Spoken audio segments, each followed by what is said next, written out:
Okay, let's give this a try. I'm going to start inking here. My screen says 0 viewers, but it doesn't seem to be totally accurate. But I'm just going to start going here, and I'll peek at the chat now and again, and can. All right, I see you. I like the robot emojis. Yeah, I'm just going to start going here, and if anybody else has any questions, anyone that tunes in, just throw it out there, and I'll try to answer. I'll try to kind of explain what I'm doing and why I'm doing it, and yeah, let's go for it. Oh, earthquake. Okay.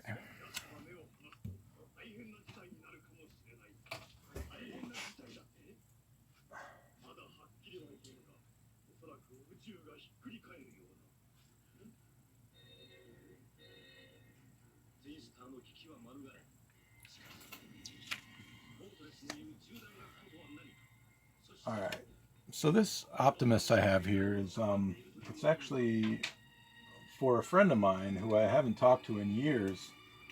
I was recently doing some cleaning, and I came across a bunch of comic books that he lent me. So I messaged him, and he mentioned that he was, watching some of my auctions on eBay and stuff, and he liked the particular Optimus Prime piece, so I'm going to send him his books back and just throw in a little Optimus Prime for him. So that's the backstory on this one right here.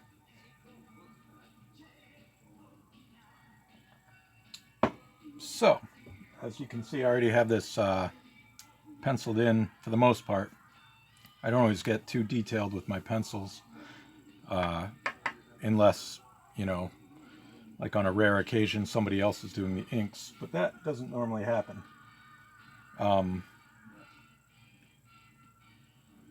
So, oops, sorry.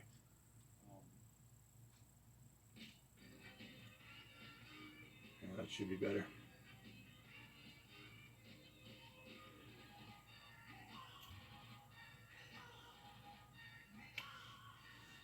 Cybertronian Beast checking in. How's it going? Yeah, so anyway, when I ink, sometimes my pencils are a little looser, sometimes they're a little tighter, but you can see I have a little mix of both here. But what I usually do is start with the heads and the hands, because I feel like those are the most important pieces of, most images. You can read a lot of what's supposed to happen in the facial expression and the quality of the drawing of the face and the head and the expression of the hands. So I usually start there. And sorry about the wiggly phone. I've got the most ghetto setup here that you could imagine. I probably should have taken a picture. I've got my camera balanced on a yardstick that is sitting on top of a toy box and held down with the Ark book. I'll take a picture of this after and post it because it's pretty hilarious. I have on order an articulating arm camera phone holder thing that isn't supposed to be here until Wednesday, but I didn't want to wait until then, so I'm just going with what I got. Hopefully the movement won't be too bad.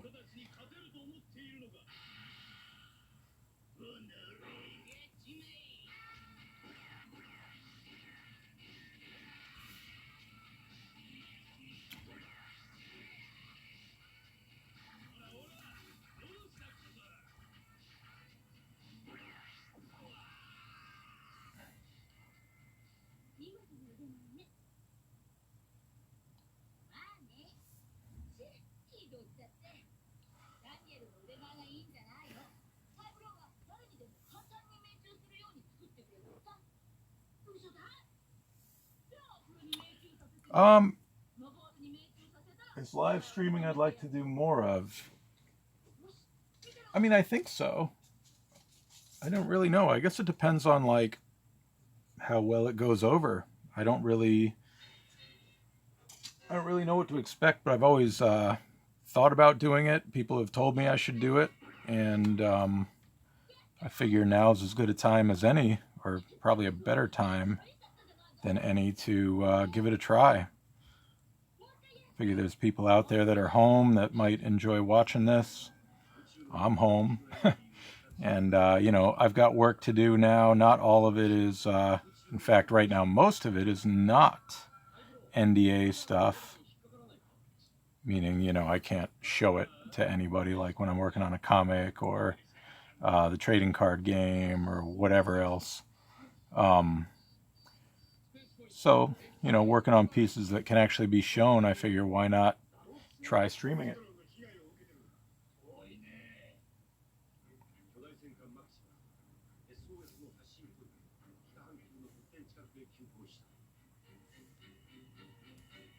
I can see that phone wiggling up top. I hope that's not going to give anybody motion sickness.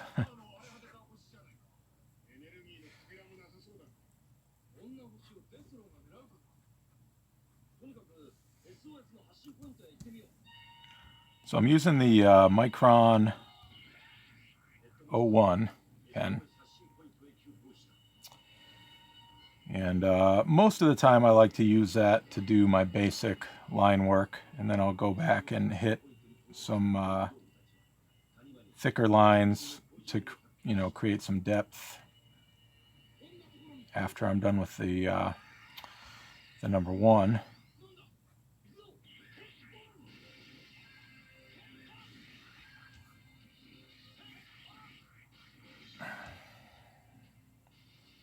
Hopefully the sound is okay.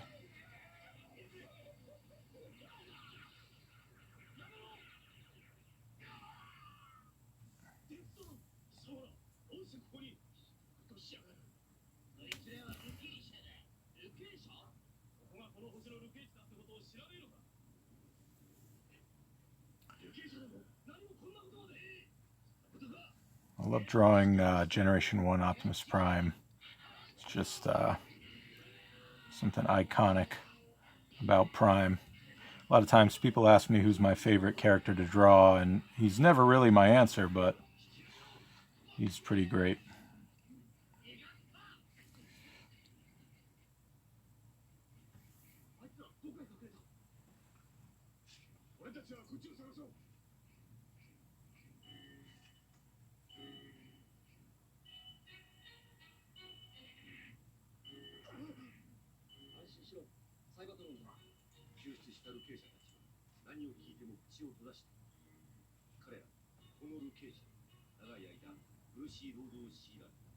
Good morning, 3D print bots. It's funny, something's going on with my my phone. Still says 0 viewers, so I'm not sure what that's looking at, but it's also kind of a it's not exactly the best phone out there. It's a Samsung that I actually have a track phone account with. I don't actually have a regular monthly phone bill, which is nice, but you know, this thing works just as well as anything on most applications, but every once in a while there's one of those things where I think, maybe I could use something a little more, I don't know, a little better, I guess.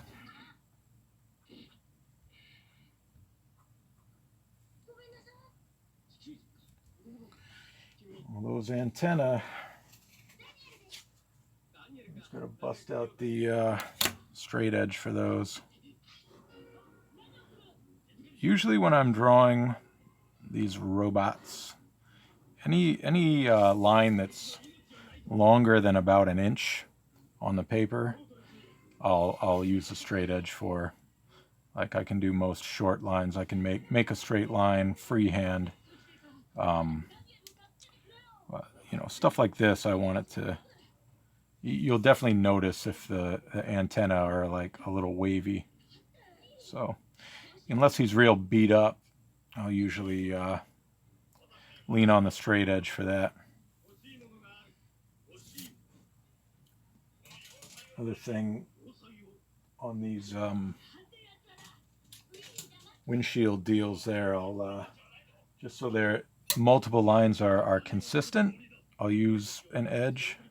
So like there's a top edge right there, and I want the window to be lined up with that, so I'll lean on that for that.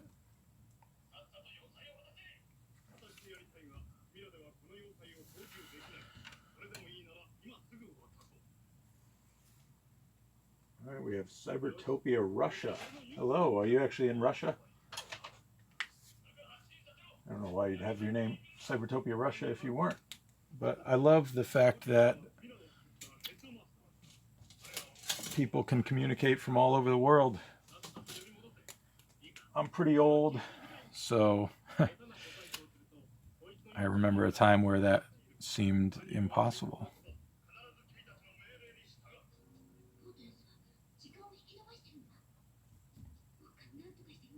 I think it's pretty great to see the world get a little bit smaller. I love communicating with people from all over the world with like-minded interests. I love that these transforming robots can kind of bring people together.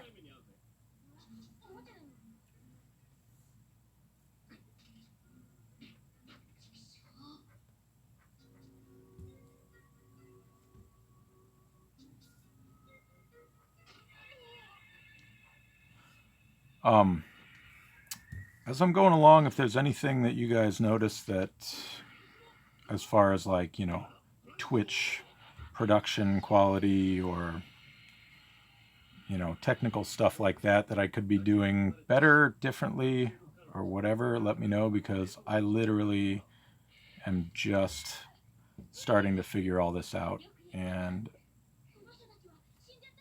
any help would be definitely appreciated.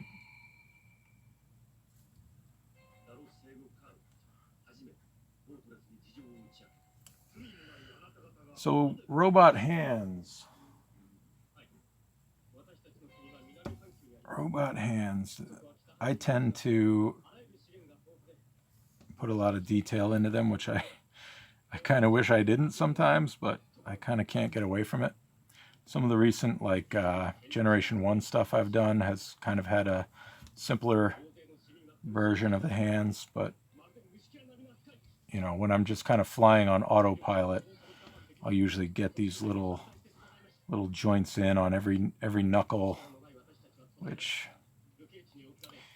I kind of wish I could get away from, but I've heard people tell me they appreciate it, so I feel a little bit, I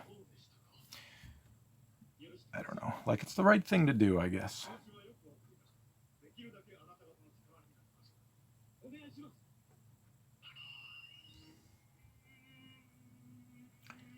Love the music in the old Headmasters cartoon.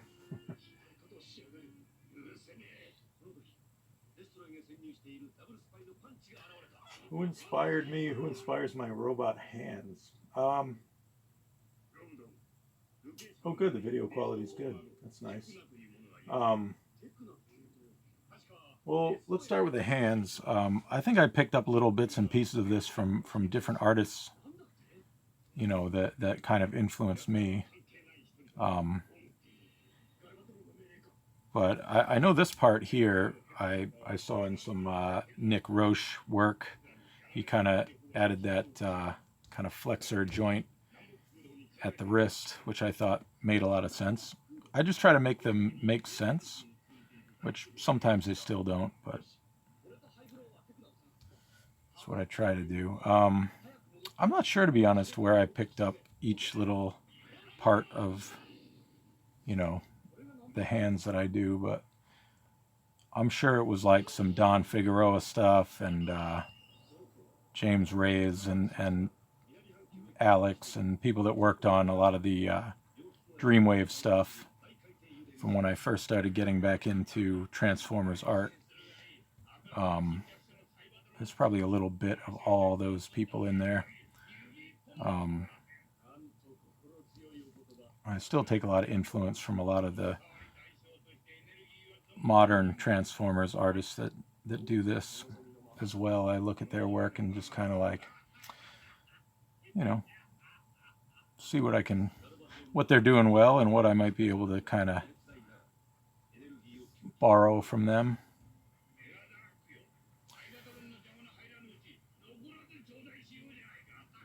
As far as who inspires me in general, as far as Transformers, we'll start with that, would be, you know, I'm old, so I grew up in the 80s, so a lot of the guys that worked on the Transformers books for Marvel inspired me big time.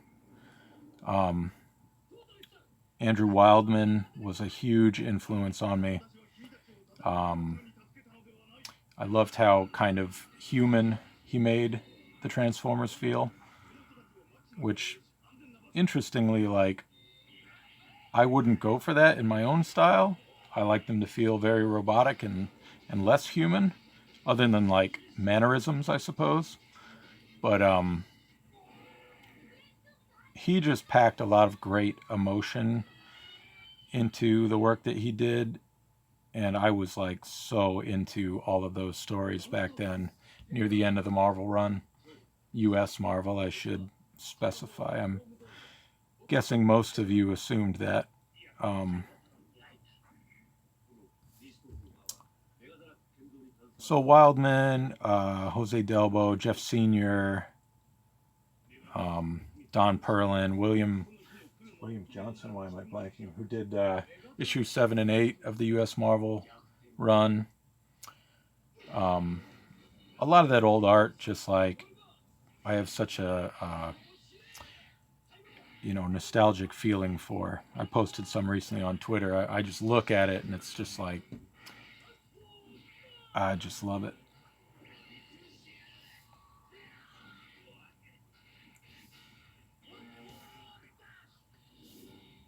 So we got the one hand on the trigger and the handle, other hand on the barrel here.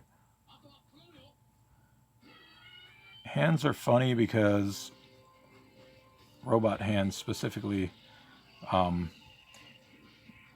whichever way they're bending, they kind of like the length of each section kind of morphs and changes a little bit, and sometimes you can kind of get away from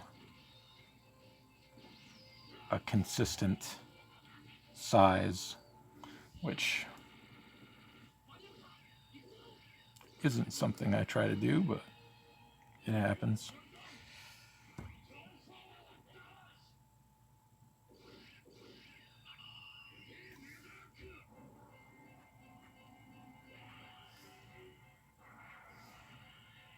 I definitely like the old blocky hands as opposed to the more rounded, smooth hands that you saw in a lot of Generation 1 stuff. I kind of contradict myself a little bit, don't I?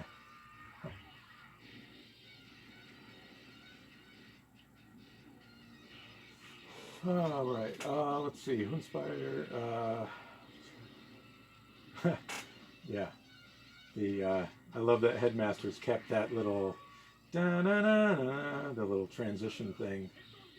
Do I like the Generation 2 comic book art style? I do. I really do.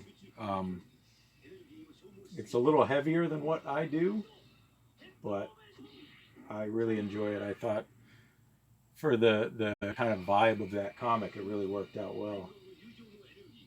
Is there anything you try to avoid drawing? Like Liefeld avoids drawing feet. I don't specifically try to avoid drawing anything, but there's things I like drawing more than others, or dislike drawing. I don't really like drawing over technical backgrounds, stuff like that. Maybe I'm lazy, maybe not. But I really feel like the best part of the image comes from the characters, and once the basic setting and background is in place, unless the background is an integral part of the image, I don't really enjoy drawing that. Going back to influences, one of my artistic influences is Eduardo Rizzo, if I'm saying that right. He drew 100 Bullets, among a few other things. I think he's most famously known for 100 Bullets, but I always admired how he kind of incorporated the background, in quotes, background,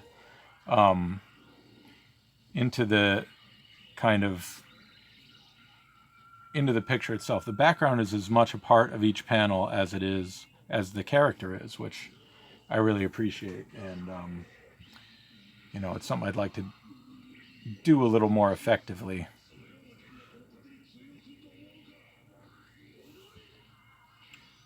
So we've got the basics of the head and the hands here.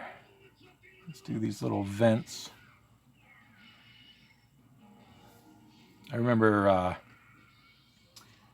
Nick saying that he's not a big fan of the little vents on the side panels there. Sometimes I put them in, sometimes I don't, but if you're watching, sorry, Nick.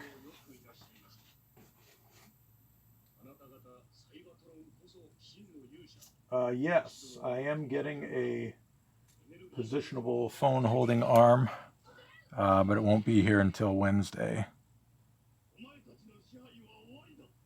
See, I'm going back to the straight edge here. Sometimes you can kind of whip through these little vents freehand, but sometimes when you want a real consistent line, I just lean on the old straight edge. Oh, there goes my camera again.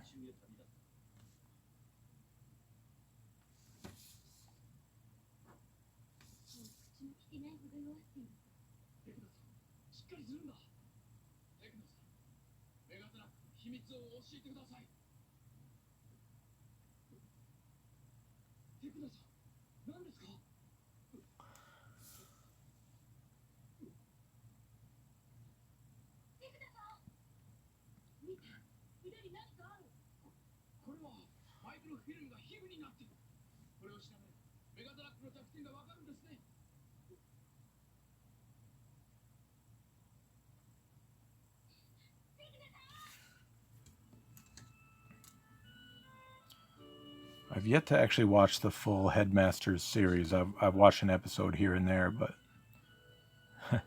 one of these days I'd like to just take in the whole thing.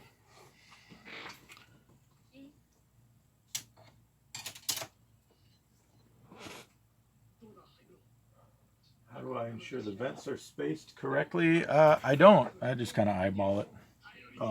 It has to be like a real close-up if I'm going to like kind of measure out the spacing between the vents.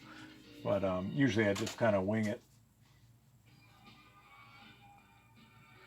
All right, let's get this blaster going here. I'm going to bust out my ellipse template because that makes my life a little easier.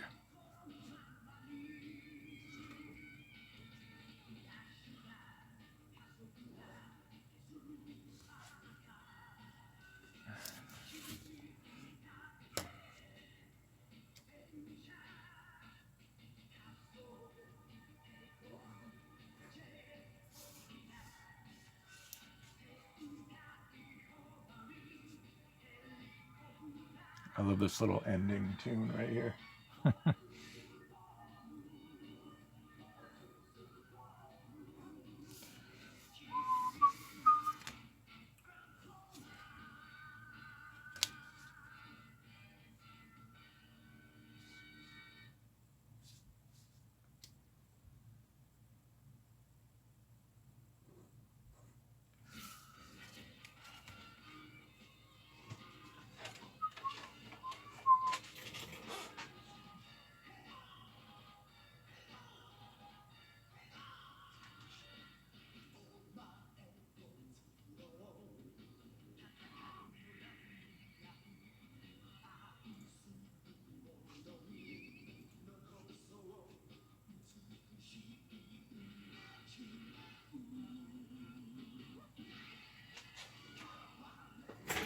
All right.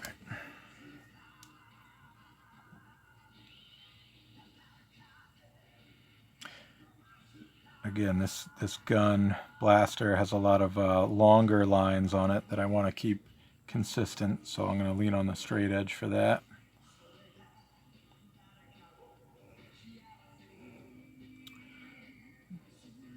And sometimes it doesn't quite come out how I want it to, but usually, you know, you lose some of the like energy, some of the organicness of the drawing when you use a straight edge sometimes, but for the most part, I think it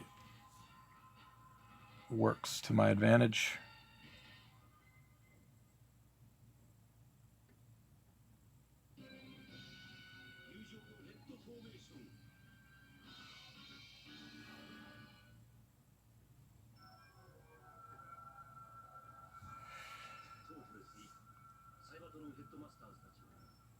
If I miss a question, just throw it back out there again. I have my phone up top here that I can look at, and I have it pulled up on my PC over to my right. But sometimes the chat runs off the bottom and I kind of have to reload the page, and then I lose whatever chat was on there because my computer is ancient.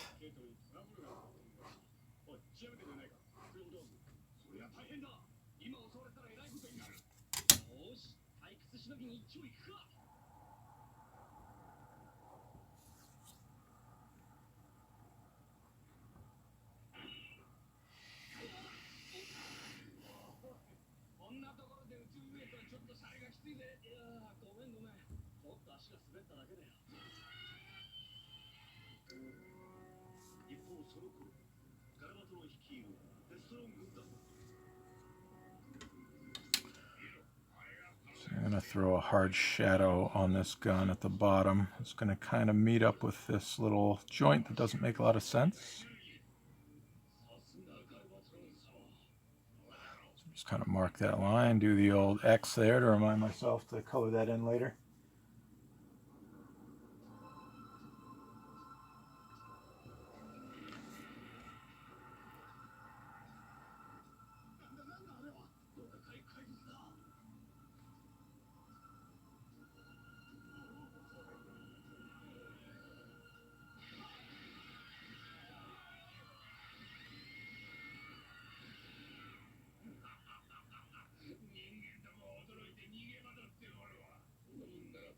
I don't really know the purpose of this little nugget right here, but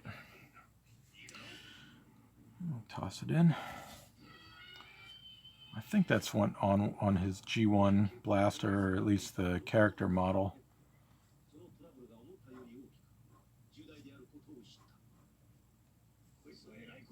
I've drawn it so many times, I'm sure there's slight variations now and again.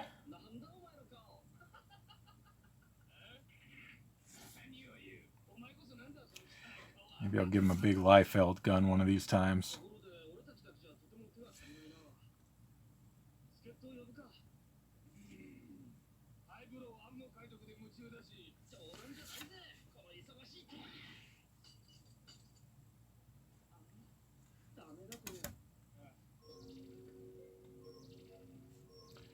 Alright, now that I've inked that in, I can finish that finger right there. Put a little trigger in there that you probably never notice.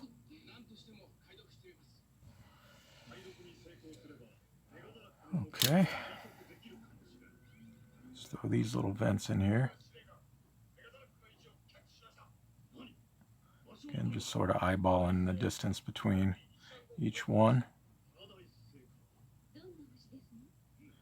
If you screw up a detail like this, it's not like a focal point for the eye, so chances are nobody will really notice if one of these is a little bit off. But again, that's one of the reasons I start with the head and the hands. But the head, if something's off with the head, much more likely to notice than if, you know, a vent on the weapon is a little bit off.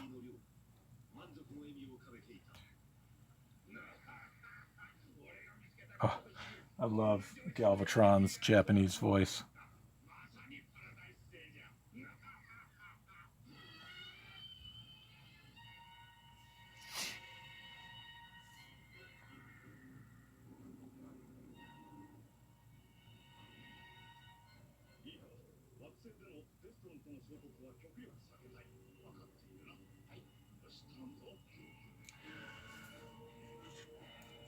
All right.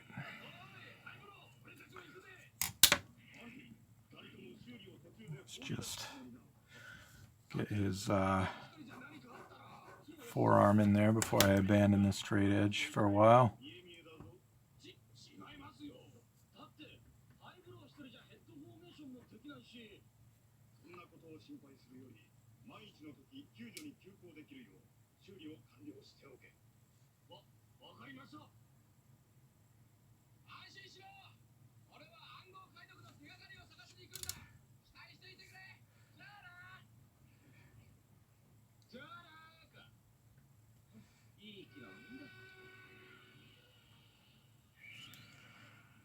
I'm gonna have, whoops, lovely. This desk, by the way, is, I don't know if you can see all the kind of marks on it. This desk is probably close to 30 years old, so it's seen better days. But yeah, so if it looks kind of gross, I assure you it's clean. I do clean it once in a while, but there's some of these marks that just don't come out anymore. I have my desk on an angle too. The little piece of tape right here. I use removable tape actually when I work at my drafting table because it's on a slant. But this just comes right off. Doesn't leave any kind of mark or mess on the paper. Totally clean. But it holds it there. Without it, it's gonna slide right off.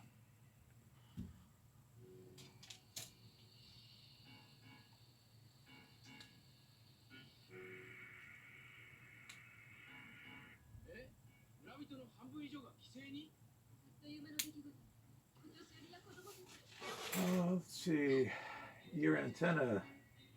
You know what? Mine kind of vary as well. Sometimes I like to go for the kind of like EJ and Dawn look, where there's kind of segmented pieces to them. When I draw something that's supposed to be more of a straight up G1 Optimus, I'll just kind of go just a straight line there. But yeah, I guess it varies a bit, the inspiration for the little antenna.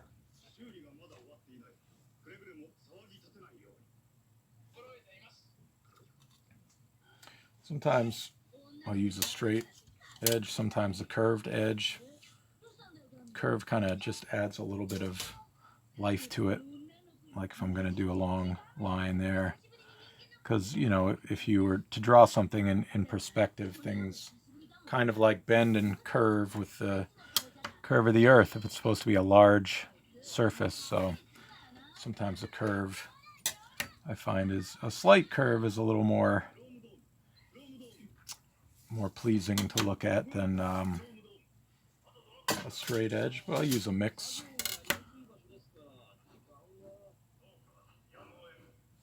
I want to get a little bit of that smokestack in there, but I kind of messed my perspective up a little bit, but I'll still get it in there. Gotta have those smokestacks. I actually loved Don's early IDW design for Optimus. One thing it was missing was those smokestacks, but the rest of it was mint.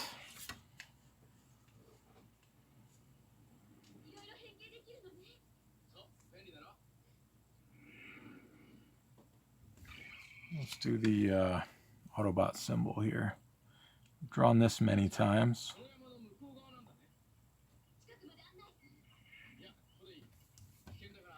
It gets a little bit challenging when you have to kind of follow the perspective of whatever plane it's sitting on, but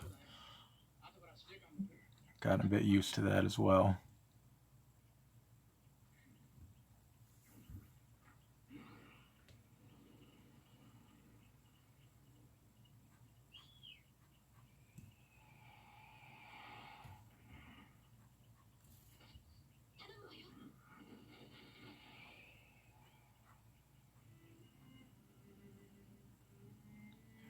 Oh, something tragic is happening in Headmasters.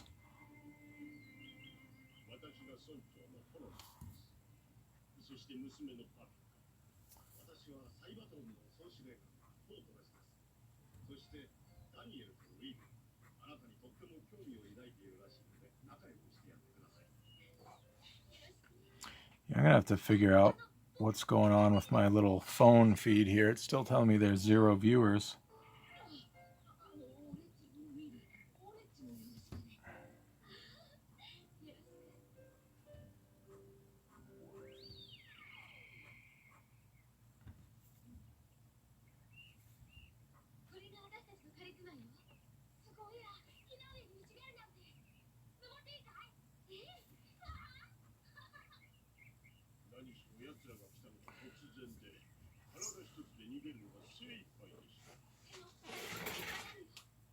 No violent cartoons, Birchwood.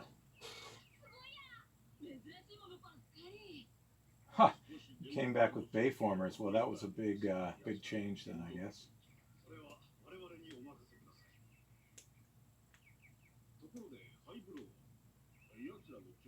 Okay. Do I prefer to draw the Autobot insignia or have the colorist added on? I started out, when I first started, I really preferred the colorist to add it. I worked with Joanna almost exclusively when I started out, and she's just so good. I mean, she's so good at everything, but the way she applied them just looked perfect. It looked perfect, and I'm a perfectionist, even though it's hard. You know, nothing's ever usually perfect, but I just loved how streamlined and perfect it looked. So I liked her to just drop them in where appropriate. But usually when I'm these days when I'm working on my stuff, I'll draw them in because I actually like to have them on the black and white line art. It makes for a nicer presentation on that.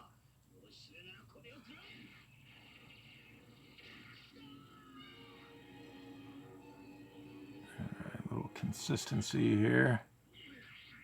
Again, use a straight edge when there's like a big gap, because you can really mess it up if you just kind of eyeball it here and then kind of eyeball wherever it's going to connect down here. A lot of times, if you look at it afterwards, you can really screw that up. So I'm a fan of precision when I can pull it off, so try to lean on the straight edge for that too.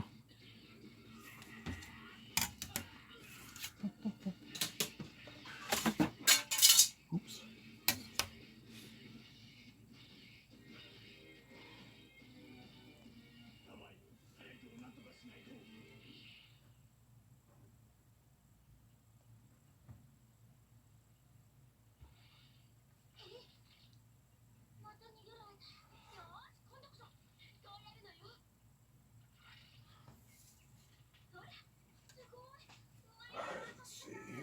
We got 13 viewers. Wow.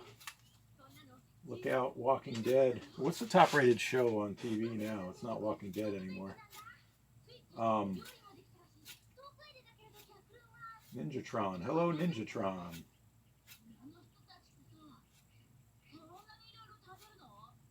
$3D. Which series? Beast Wars, Beast Machines?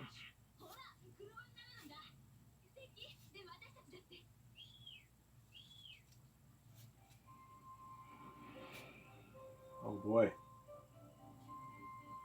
Birchwood, you haven't seen the 86 movie yet?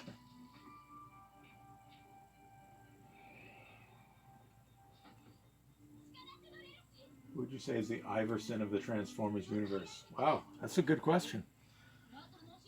Iverson. A little smaller than everybody else, but plays harder than everybody else too. Oh, maybe a cliff jumper type? I don't know. What do you guys think? Iverson, Allen Iverson. I'm assuming some of you don't really follow basketball, but it's just like he was a guard, a shorter player, but he played, like I said, harder than anybody else on the court. Just real tough guy. I guess right off the bat, I would throw out cliff jumper, but I might think of another one, a deeper cut at some point. It's like I am leaning on my straight edge more than I said I would too. These the little grill, the abdomen grill of Optimus, I like a little consistency in there.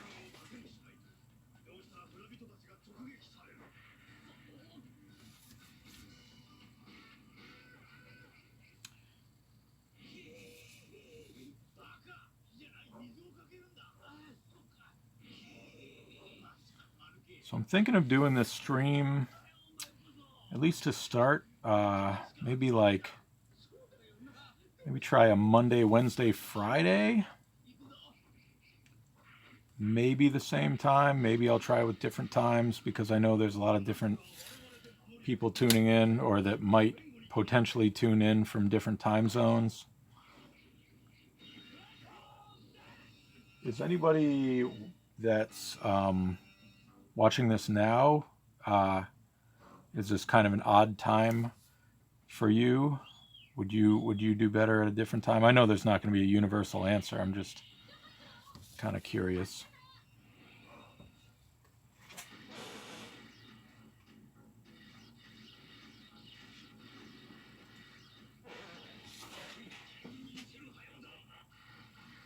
Brawn, that's a good one.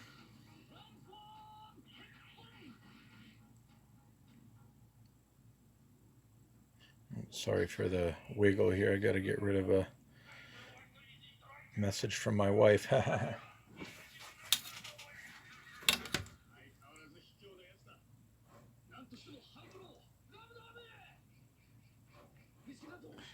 My wife is upstairs right now teaching my little guy, my little kindergartner. She used to be a teacher, so she is excellent with teaching him. We've been really lucky as far as that goes. My daughter's doing like remote learning. She has an iPad and her teachers check in with her every day, and that's been actually working out pretty darn well. So between the two of those things, my kids are doing okay. Hope everybody out there is doing okay.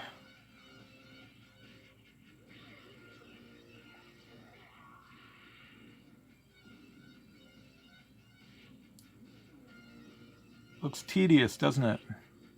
Doesn't this look like fun? Doesn't everybody want to grab a straight edge and do a bunch of straight lines here?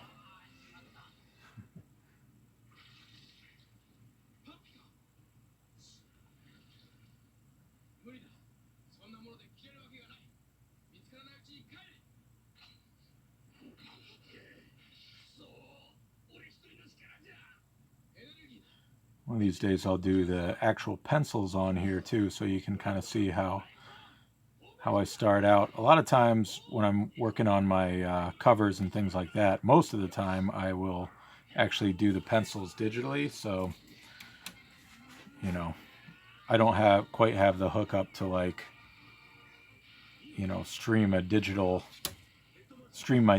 art, which, you know, maybe I'll get there at some point, maybe I won't, I don't really know. But for little things like this, I just pencil them right on the paper.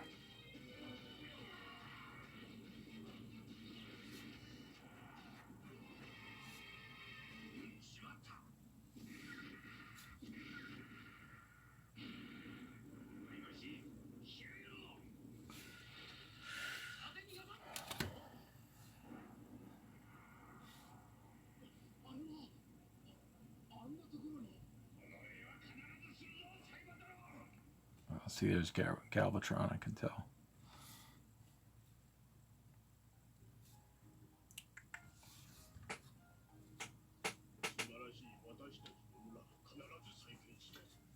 "12 Eastern seems ideal, huh?"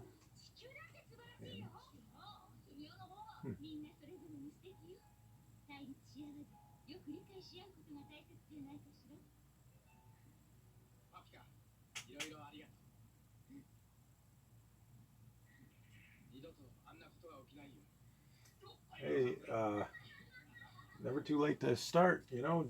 If you like, if it inspires you, give it a shot. Nobody can draw when they're starting out.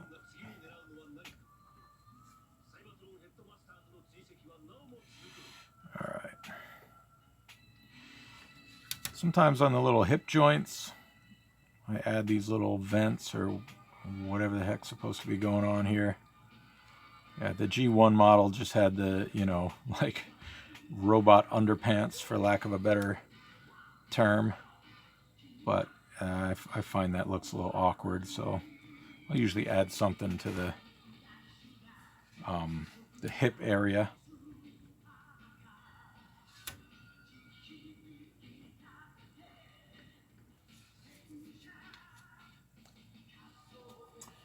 All right, let's retrace the steps a little bit here.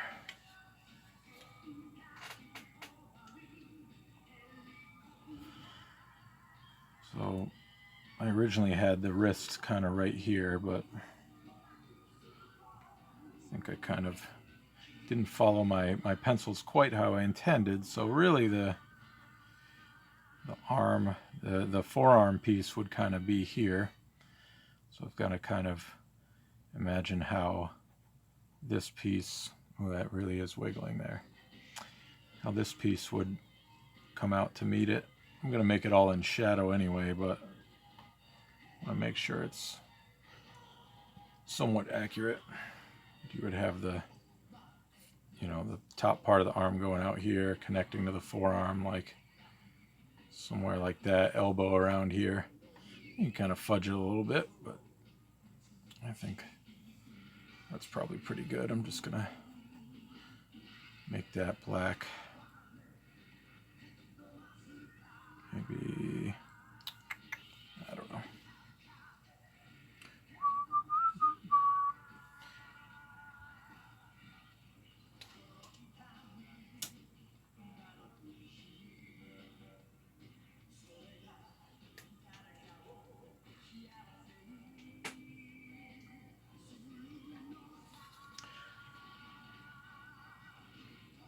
Ninjatron, that seems to be like mostly how I feel. I feel like there is, you know, a person can have an innate talent for something which would make it easier to learn a skill, but there's also something to be said for just kind of, you know, dedicating yourself to something and giving everything you got into learning that skill.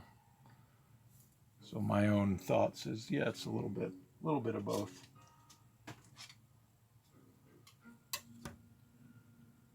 I've got this line over here. I want to make sure that's consistent. I'll just go ahead and color that in.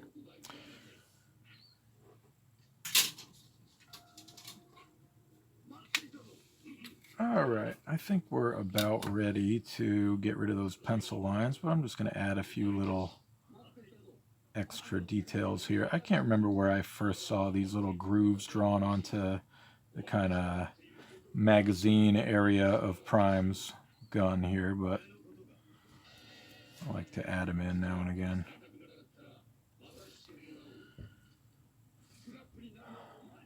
So light source, you want to think about light source. I've got kind of my light coming from the top, so I'm going to kind of darken, I'm going to blacken in that.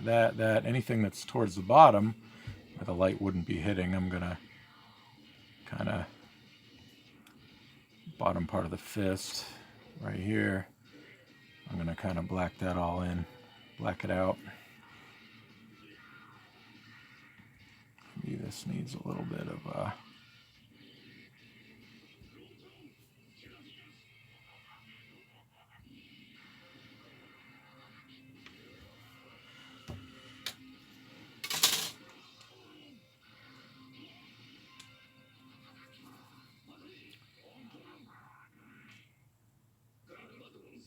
all right, let's get rid of these pencils. So I like to use a kneaded eraser. I like the fact that it doesn't leave any the little you know, eraser bits behind. I can usually go right over the pen I use. It doesn't smudge it unless it's still wet, but it doesn't you know, doesn't remove any of it, I guess, for lack of a better word. Just removes the pencil underneath. Get a nice clean slate here. Oh, that phone's really going to wiggle for this one. Sorry. Get it over with quick.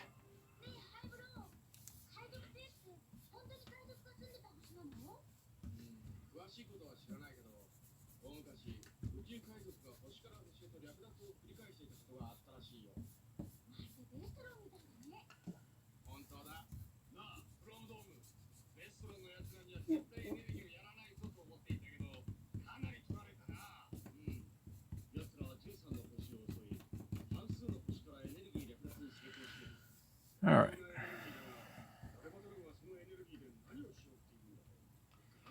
That's enough of that.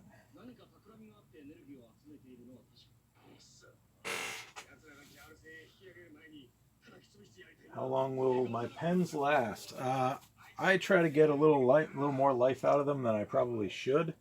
The ones I'm working with right now are probably on their last legs, but usually I can get a few. Oh, I'm blurry there.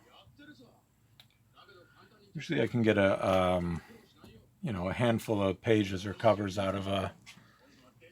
All right, we're back to normal. Out of a pen. I use the number 1 size more than anything. So I go through more of those than other sizes. But yeah, I mean, what I do is I have my my pens that I use for pages and covers, and when those kind of start to get a little bit weaker, I will throw them in my travel bag, which I haven't really used much, but then I'll use them when I'm kind of out and about. If I have my sketchbook on me or whatever, I'll use kind of some of the more worn down pens. I don't know why. I'm a weirdo. But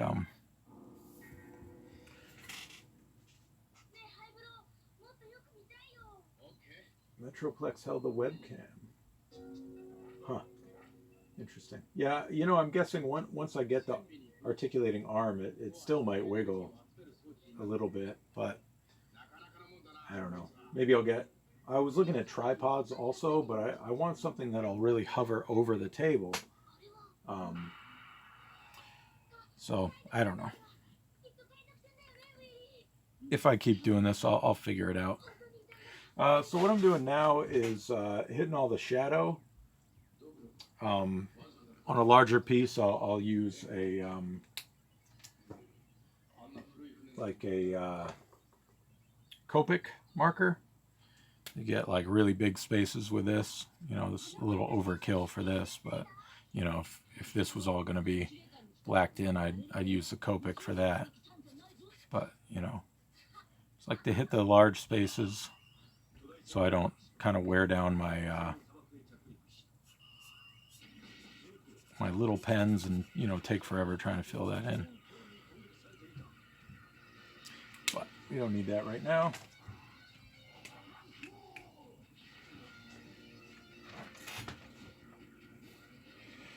See, I already screwed up. I kind of went into that space a little bit.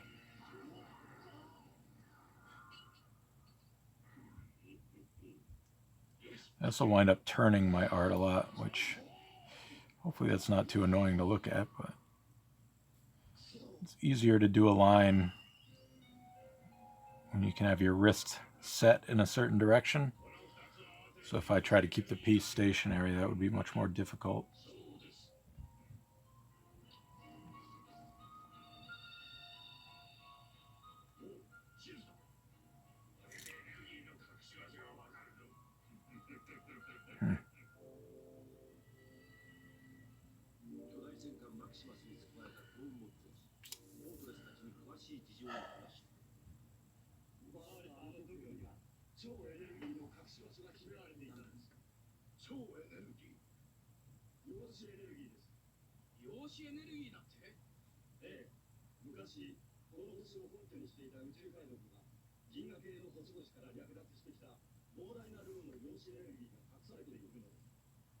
I was going to put some music on in the background, then I noticed some people get like their videos muted, or I don't know if I saw any get removed, but if you have like copyrighted music going on in the background, that can be a problem. So that's kind of why I put on Headmasters. I was like, well, I seriously doubt this is going to flag anything. If it does, I'll be pretty impressed, but I'm assuming this should be fine. Throw a little shadow under here.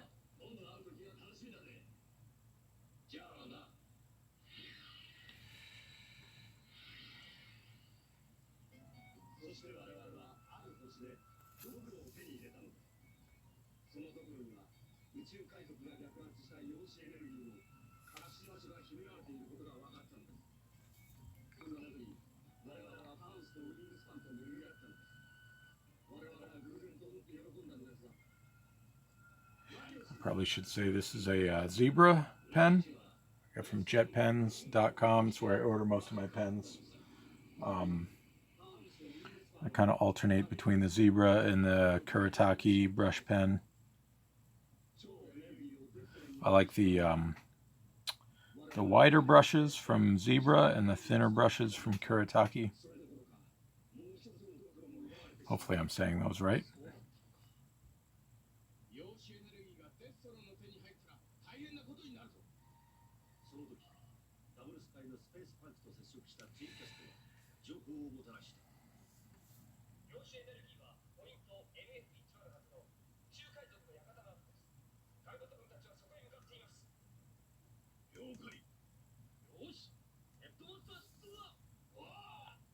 I guess I'll just go full black right there.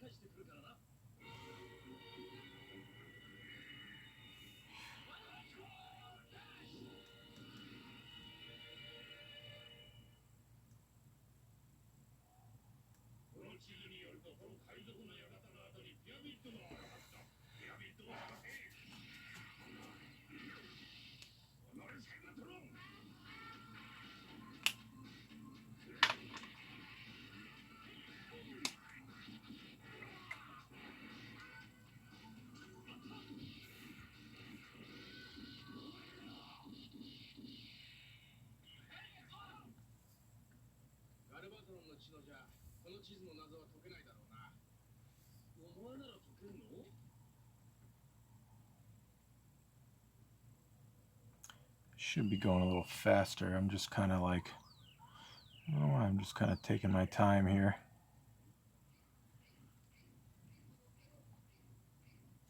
So all the bottom parts of everything, I'm putting a real hard shadow on. I don't always do that, but a lot of times with a black and white piece, it makes it look a little better.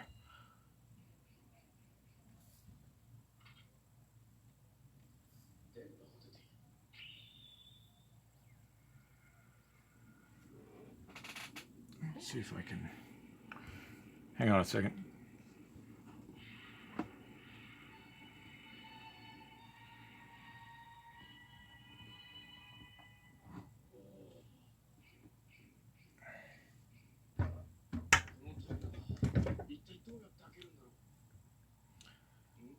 That might be better for the shaking.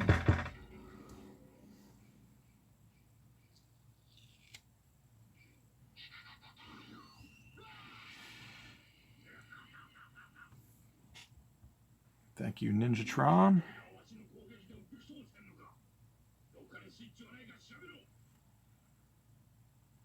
This is the extra fine Kuretake, by the way. Somebody tell me if I'm not saying that right, but I really like these pens.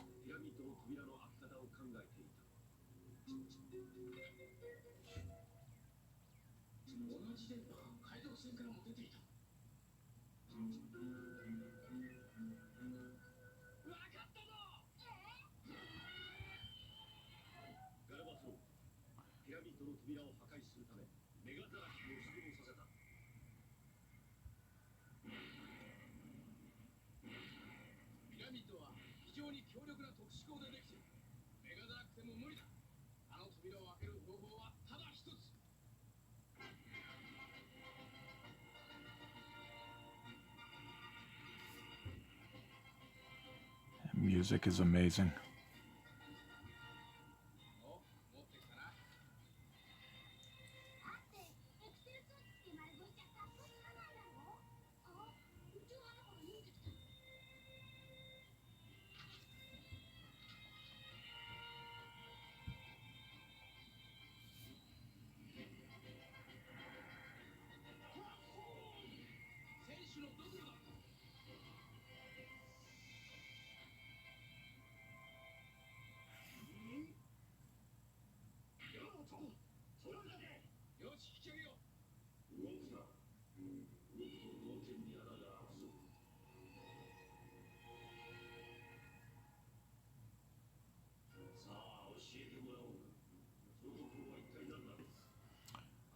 I have a little shadow under his visor there.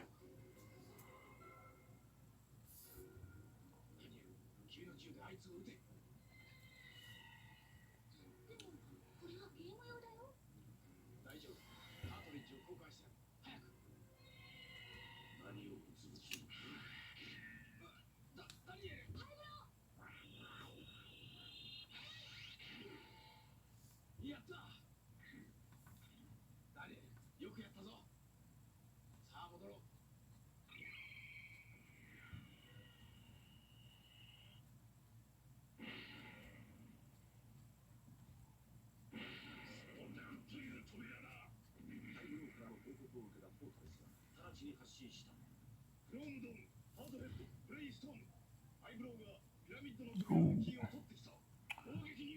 Little screw up there.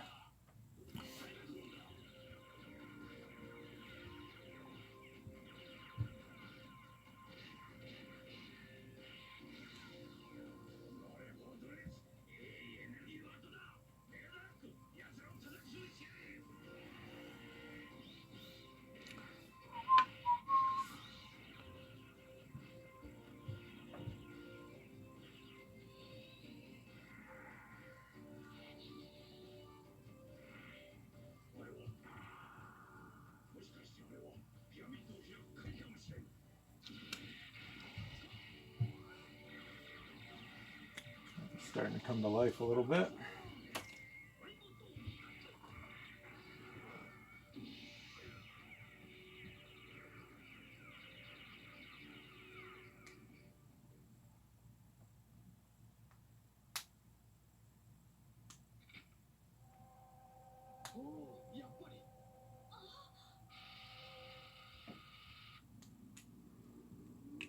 Leviosa?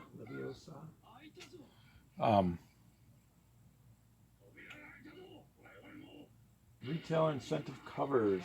How does the process work? Usually with those, somebody's already got an idea in mind with the retailer incentive covers.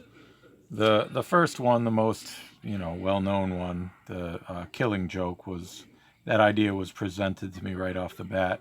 The retailer, Apocalypse Comics, and Mario, the guy who ran Apocalypse Comics, he had that idea right off the bat of Megatron with Reflector doing the killing joke thing. So that one was presented right away.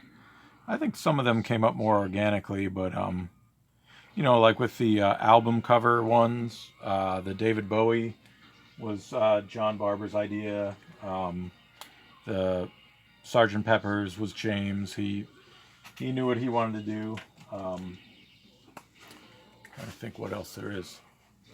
The ones for Giant Robot Comics, Daryl, who runs that store, usually actually mocks something up and sends it to me for what he has in mind. They've got all the Halifax landmarks on those covers. So yeah, I'd say pretty rarely are they actually my idea.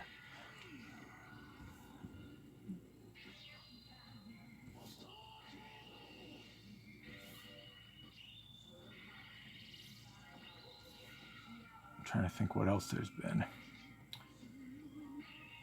It was the X-Men #1, which again was for Apocalypse Comics. That was Mario's idea.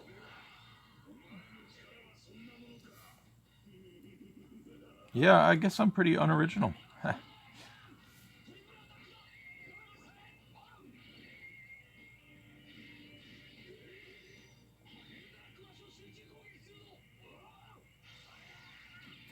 That's some serious action going on.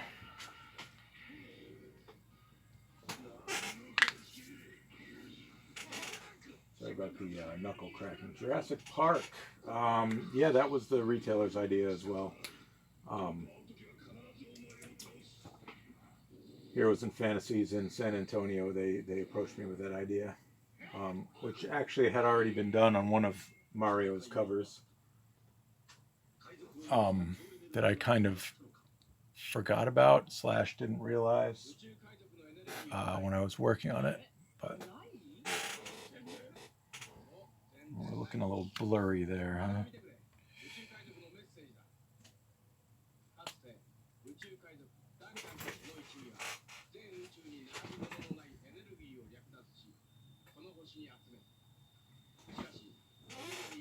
There we go.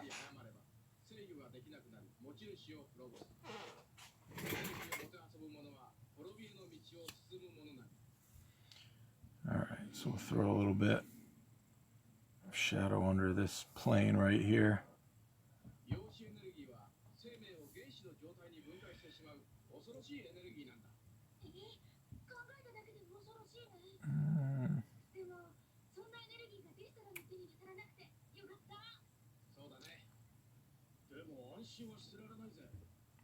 Add a little shine to the smokestack.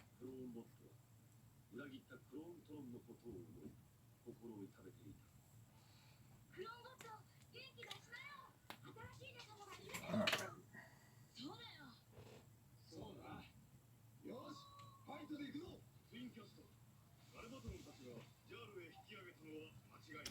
This camera is kind of hanging over usually where my head would lean in, so it's kind of messing with me a little bit. I've actually smudged a few of these inks, but not too noticeable. All right, so let's go ahead and put in some of the thicker lines. It'll enforce some depth on the different planes happening here.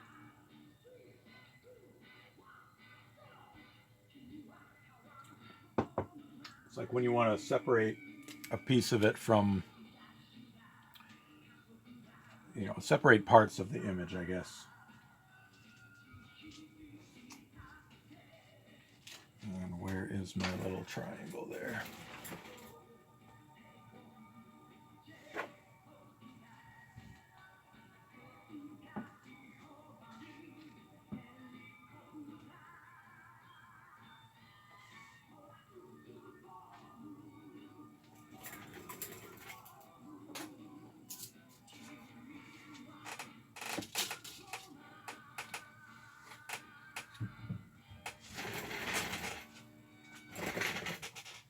All right, here we go. So the gun, you know, there's like this plane that goes across the front here, the forearm, the hand, and the gun, you know, is kind of a different plane than he is in the background. So I want to add a little bit of separation. So I'll go back through with, I'm going to use a number 3, and just kind of hit some of the outer edges it'll separate it a little bit. Oops. Bump the camera there.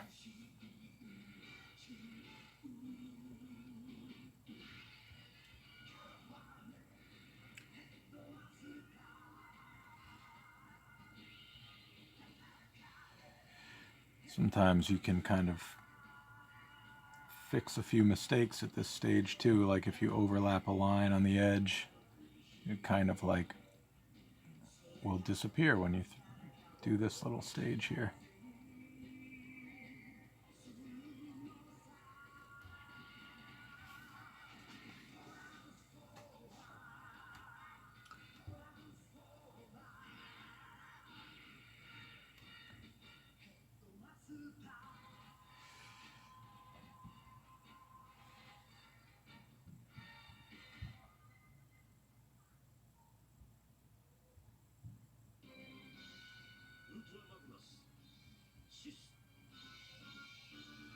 Uh-oh, is this the one where Magnus bites it? I just kind of started disc 1. Just hit play all. I know he... Oh, spoiler alert, sorry.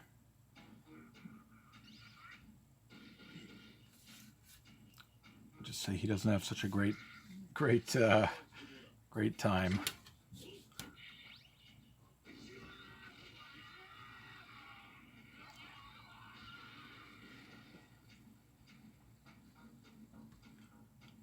It's part of his gun. I guess I'll just kind of black that out.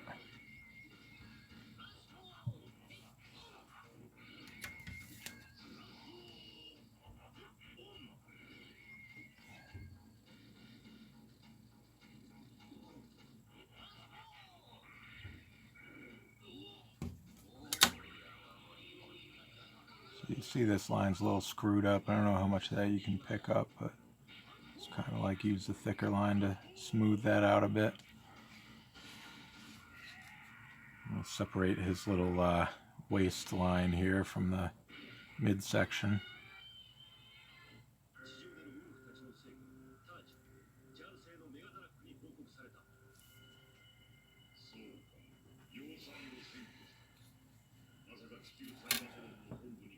Kind of separate this a bit.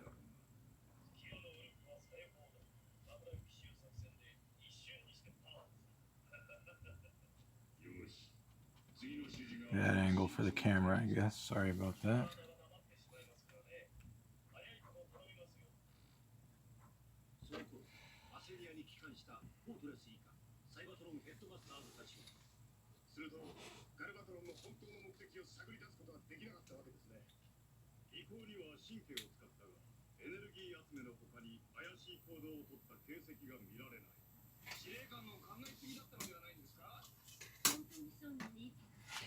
Oh yeah, we're doing a little Headmasters. Just trying to avoid getting the video muted for violating some sort of copyright. Don't tell Hasbro and Takara. Actually, that's a good question to ask. What kind of sound can I have in the background without risk of it getting muted by Twitch? You know, I'm assuming most popular music will get flagged, sort of like it does on YouTube. Actually, was thinking I'd throw on Respect the Prime, which is, if you don't know, it's covers of the 1986 movie soundtrack, and it was put out to benefit cancer research by Jim Simonic of Distortion Productions, Electronic Saviors. If you guys haven't met Jim or checked out any of his stuff, I recommend it. It's a good cause, and there we go again.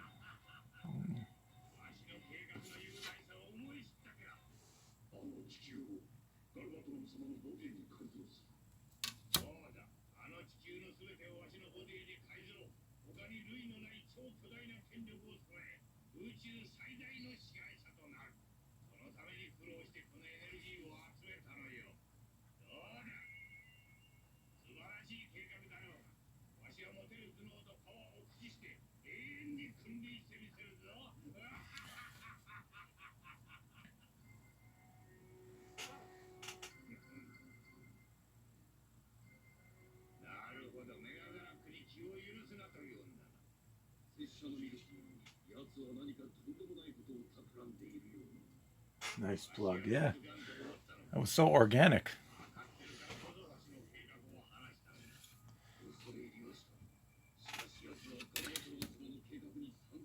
Yeah, I mean, I think if this goes well, if I keep doing it, I'll probably upload everything to YouTube, which I understand that you can do.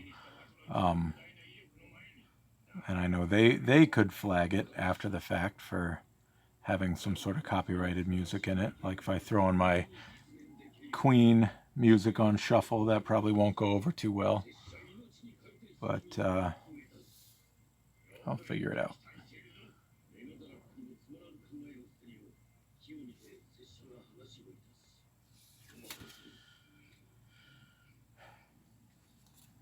We got a little piece down here.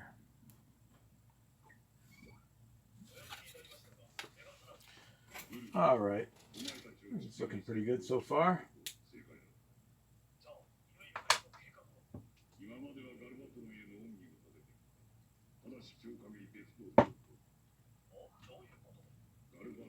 All right, let's add a little reflection on the glass here. I kind of like to use the brush pens for this. It's kind of like you get like you can kind of change the pressure you put on it and get like a variance in the line width.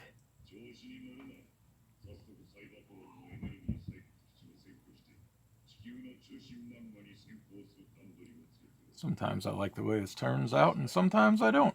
But I'm putting it in here anyway, because why not?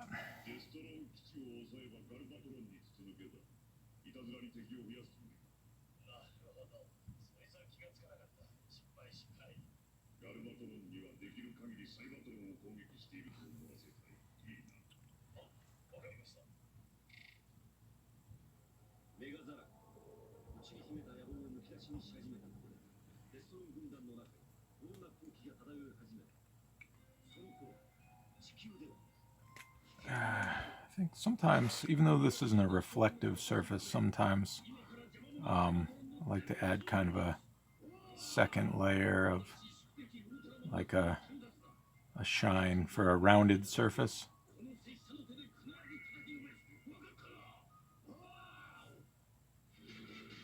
And this pen is, you might be able to tell, is actually kind of running out of juice, so might not have been the best pen to do that with, but hey, whatever.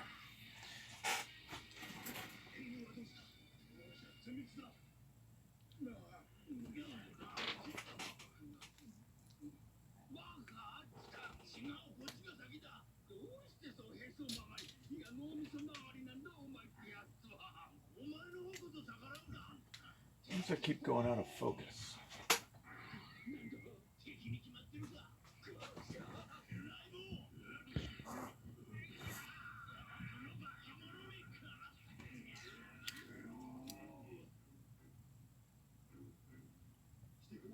Here we go.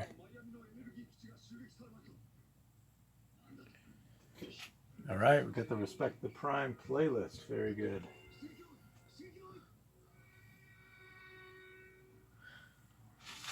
All right, so something I don't usually do in my artwork that's going to be digitally colored is kind of get a lot of hatching in there, because I think usually the colored shading looks a little better than you know, kind of overdone cross hatching and things like that, or you know, line work. But when it's just going to be a black and white piece, like this one's going to be, you can take a plane that's sort of like, you know, I'm taking the bottom of everything and putting it in total shadow, but something like this, which is sort of a transitional area, I would just kind of like do a little bit of that and make it sort of appear grayish, you know, like some of the sides of the windshields, just to add another dimension to it that, like I said, if it was being colored, it would be totally added by the colorist. But, you know, in this instance, this isn't meant to be colored, so kind of adds a little extra depth and dimension to it. So like right here, it's between the hard shadow and the area that would be in the light. So just kind of take this in between space and kind of give it a little, whatever you call that.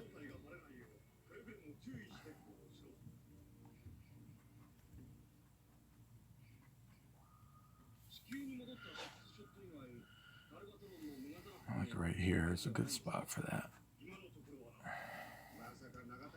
Sometimes too you can create a little depth. I don't know how tight you can get in on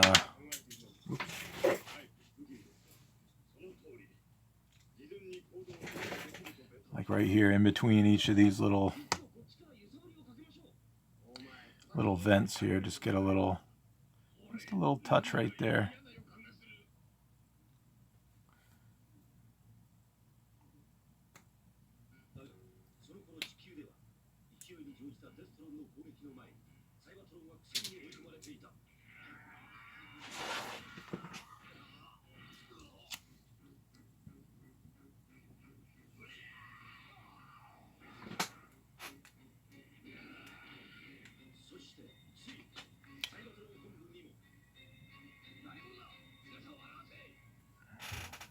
Put the little marks between there. And then sometimes just add a little bit of extra detail, just because why the hell not? Sometimes you see like little rivets added to the sides here. It's very James Ray's thing to do.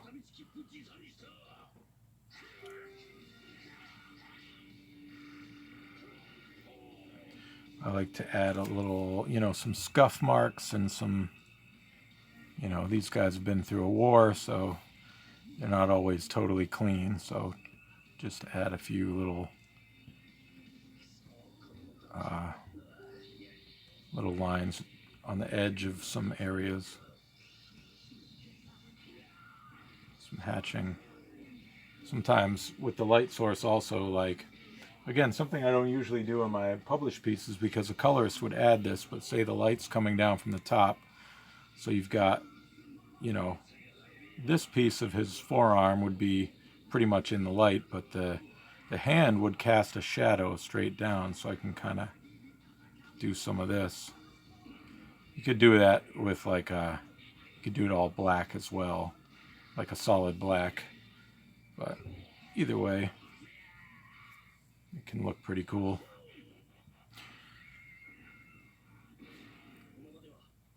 A few more scuff marks down there. The fingers, I like to get some character in there because, you know, the robot's punching each other in the face, so they're going to get a little bit dinged up and dented and whatever.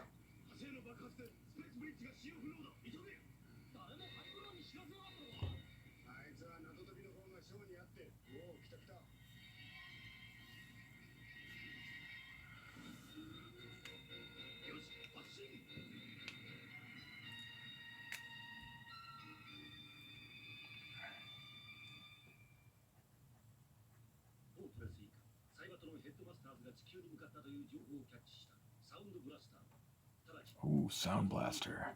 I heard that one.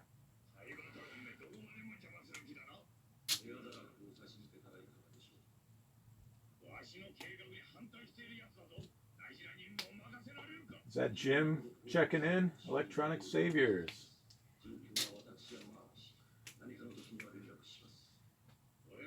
Respect. Love it. All right, let's throw some... this is another metal piece that would be chrome in most of the toy versions, so we'll throw a little shine in there also.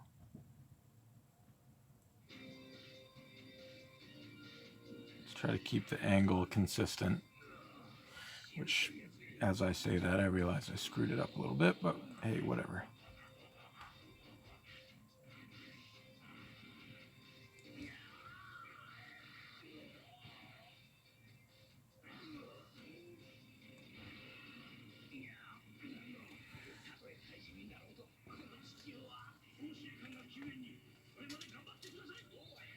$18 viewers. I haven't bored everybody to tears yet.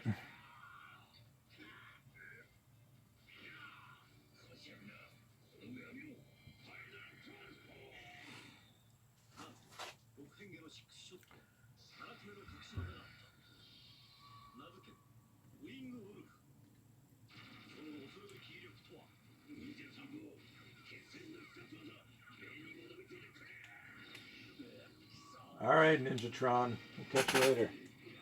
Oh boy, Rose Wow. Who told you you could follow, you know, get a Twitch account? Rose Wow is my daughter, 14-year-old daughter who is much more talented than I was at 14. Artistically, she's wonderful.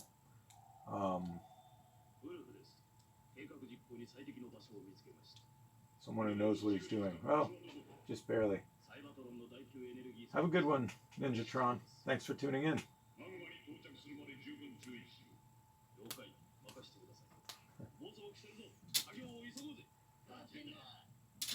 All right. What else do I want to do to this here? I think I'm going to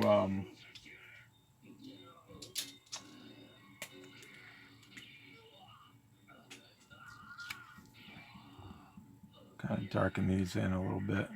I don't really know what they're supposed to be honest, but they're on most of the depictions that I see of Prime's gun, some kind of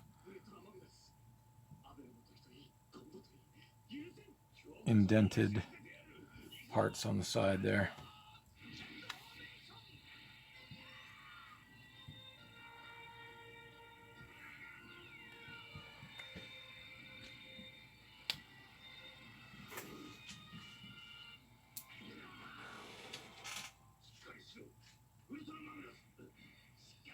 Gotta go. Oh, you're in school, right? Ha. Thanks, Rosie. I'll see you soon.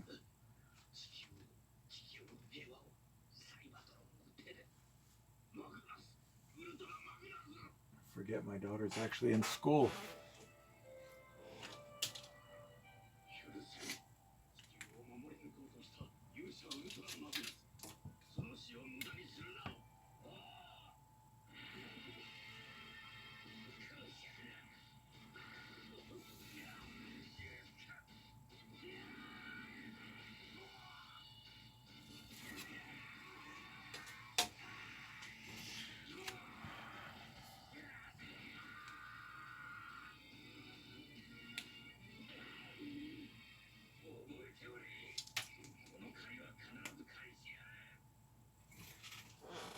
Should I actually check this message from my wife? Probably, huh?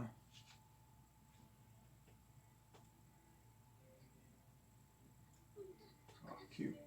Just getting pictures from the homeschooling day.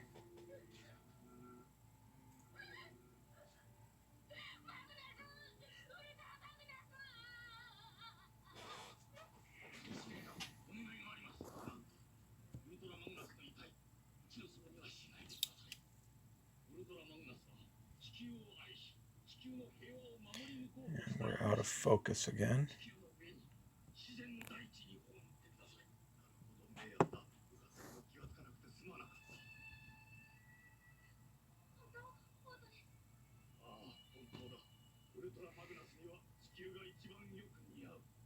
There we go.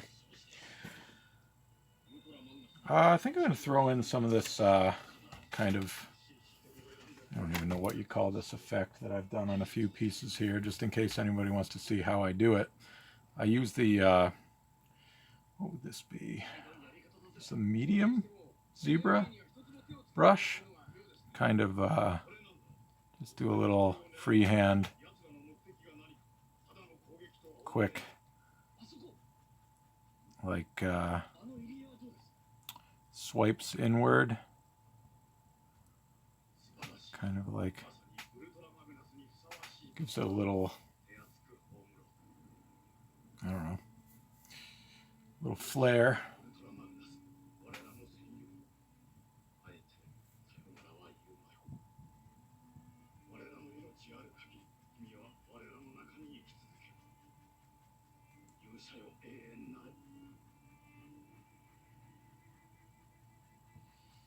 Let's try to kind of vary how deep I go with it and kind of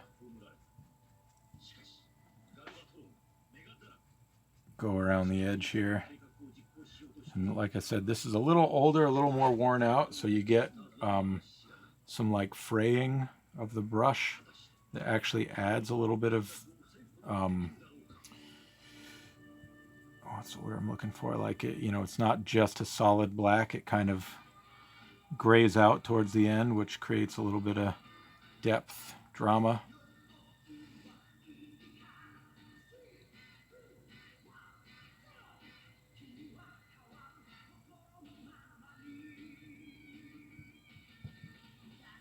Just try to keep it at a consistent, you know, all kind of going. If there was an imaginary point, like right in the middle of them, it's all kind of headed there. You gotta give his little antenna a little room to breathe there. And there's a little mess, but that's okay.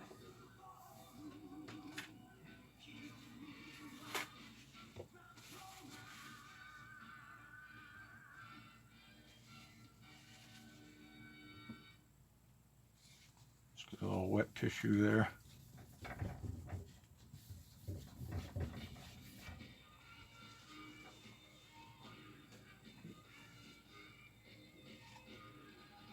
Hit on. So then you just kind of go back in here and black out the rest.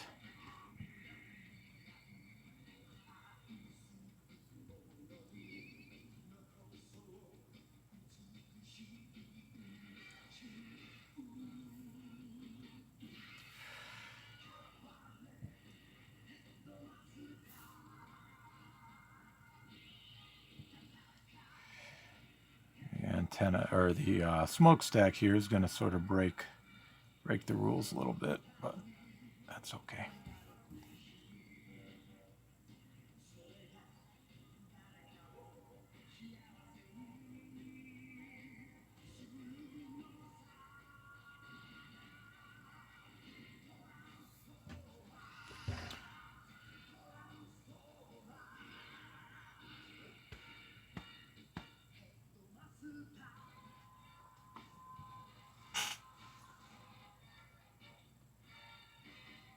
Is it out of order to wonder if you can set the camera to manual focus? Not at all out of order.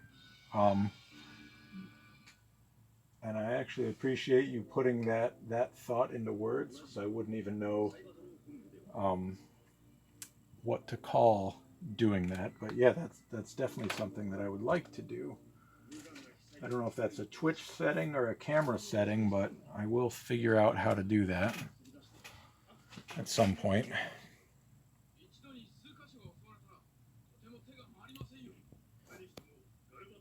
If that's something I can do while I'm in this video, let me know and I will happily do it.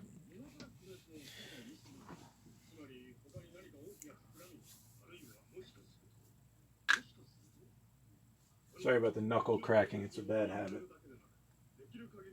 Cool, Optimus, I'll color it. I will post a clean scan of this on my Twitter account. Anybody who wants to color it is more than welcome to. Pretty much most of the stuff that I post that's not a cover or already a collaboration with a colorist, you know, for a print or whatnot. And sometimes I even, you know, for the quarantine coloring thing, I did share some of those items. But, you know, these little doodads here, if I post a clean line art, you know, feel free to have at it if you want to color it. All right, I think I'm feeling pretty good about old Optimus here. I think any more messing around and I'm kind of gonna ruin it a little bit. So I saved this little nook down in the corner to throw a signature.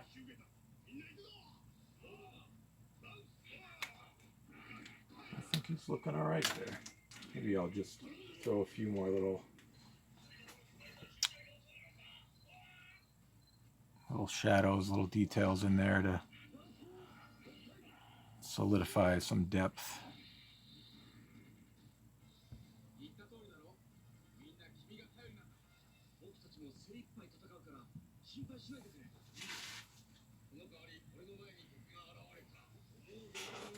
Corinne, hello. Yeah, no problem. Thanks for coloring them. They look great. Corinne, I worked for the first time with on the trading card game, which was really fun.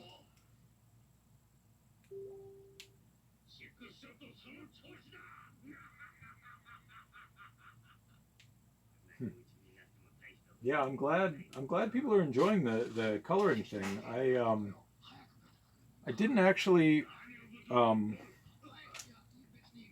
didn't realize how popular that would be. It was just one person that kind of randomly asked or said that their kid would love to color some artwork, you know, while they're stuck at home, because I think at that point schools had just started to get called off. So I just posted a handful of things, and then it kind of blew up, and I'm really happy that a lot of people had fun coloring them and are still having fun coloring them.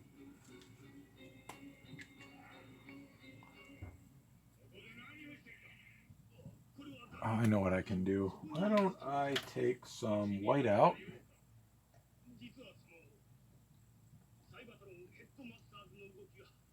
I've got, let's see, I don't even know the brand name here. Oh, Dr. Martin's Bleed Proof White. I actually got this from the Joe Kubert School. I signed up for a correspondence course with the Joe Kubert School right before I wound up getting a job back in 2008. So this is some pretty old whiteout, but it still works. There's that focus again.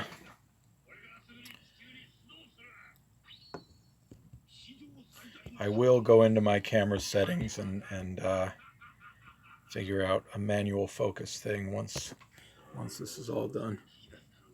I want a close look while I've got it up. You can see all my screw ups nice and close. See where I smudged a little bit of ink there. This is stuff I try to hide usually. All right. Focus. Focus, camera.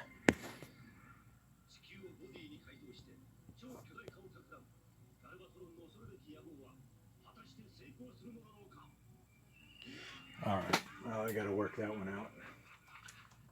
3D, this is for a friend of mine um, that I haven't talked to in years. I was doing some cleaning recently, as I think a lot of people probably are right now when they're stuck at home.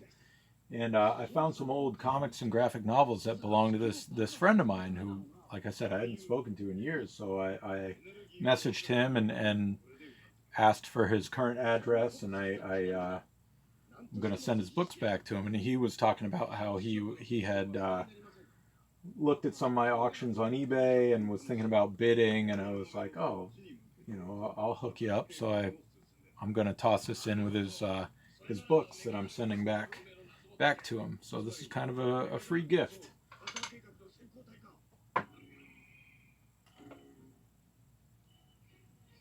We used to, God, this is probably like 15 years ago or so, give or take. We used to both work for the same company. We worked second shift, and on, I don't remember if it was Thursday or Friday at the time, we would after work we'd get together with another buddy who also worked second shift, and we'd all go watch SmackDown. He would record SmackDown back when you used it might have actually been a DVR, but it was maybe even a VCR. I don't remember. But we'd all go watch wrestling, SmackDown on I think it was Thursday nights at the time. And yeah, so we go way back, and it was just one of those things where we just kind of fell out of touch after we stopped working together. But yeah, it was like, I'll send you a picture of Optimus. Why not? So anyway, I'm going to take some of my white out here and just hit some of my screw ups and add a few extra effects and see the Autobot symbol if it'll actually focus. I kind of went over a little bit on some parts, so just kind of hit that. On the smokestack as well. Just kind of clean that up a little bit. You can also add on the reflective bits. Sometimes add a little heavy-handed there, but add a few little, I don't know what you call that, a little shine.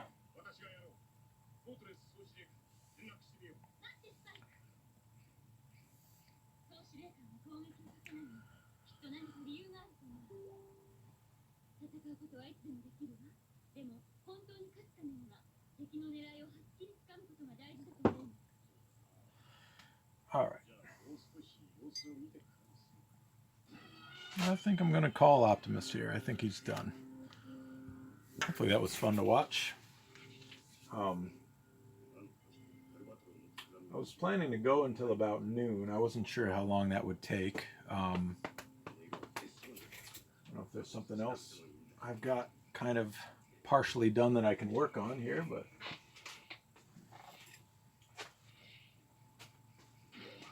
let's see what I got.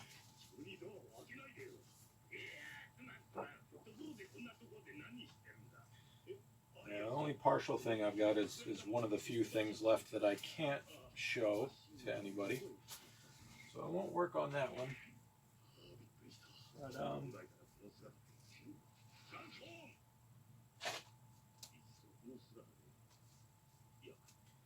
I do happen to have another blank piece of paper, so for the folks that tuned in, what would you like to see? You want to see me sketch out somebody else?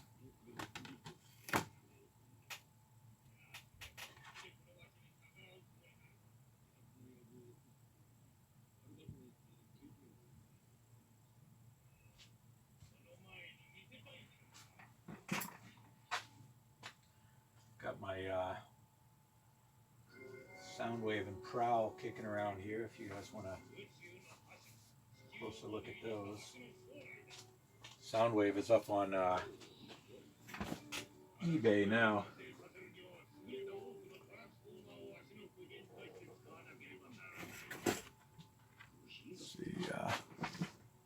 good view of that. This was fun to do. I like these little reflections and stuff. The tilt of the table makes it look a little odd.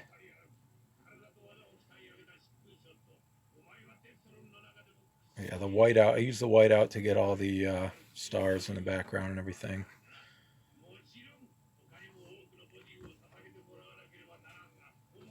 See some of that same kind of dramatic effect here on Prowl.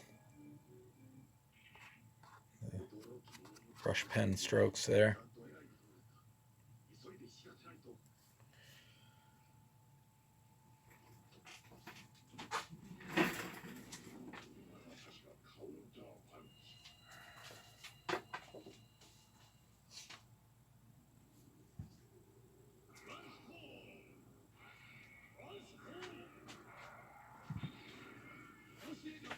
All right, so what are we saying here?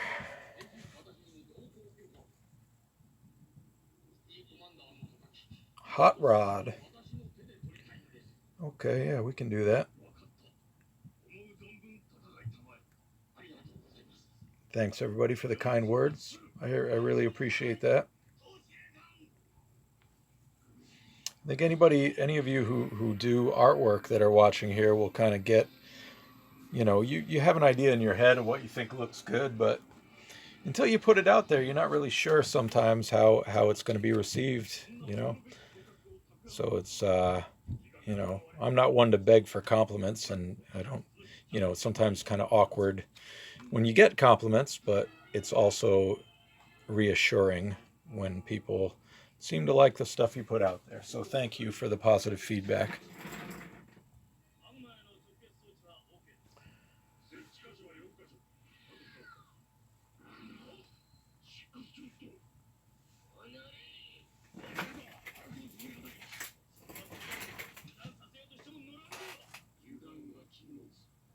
Hopefully that rumbling isn't too loud. I've got my sorry, hang on.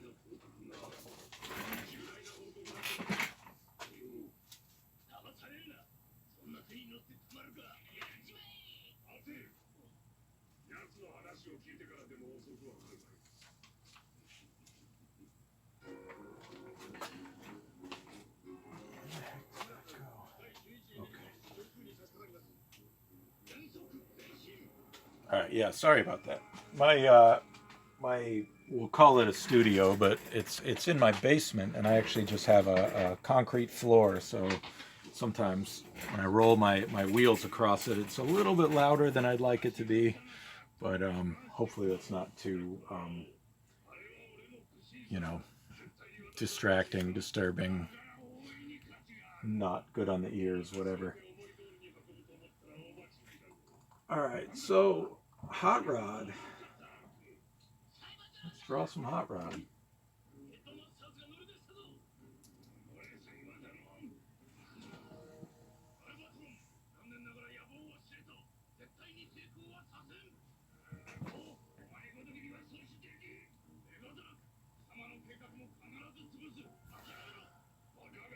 All right, we'll just do kind of a more close-up version. He'll kind of get his head there, his body here.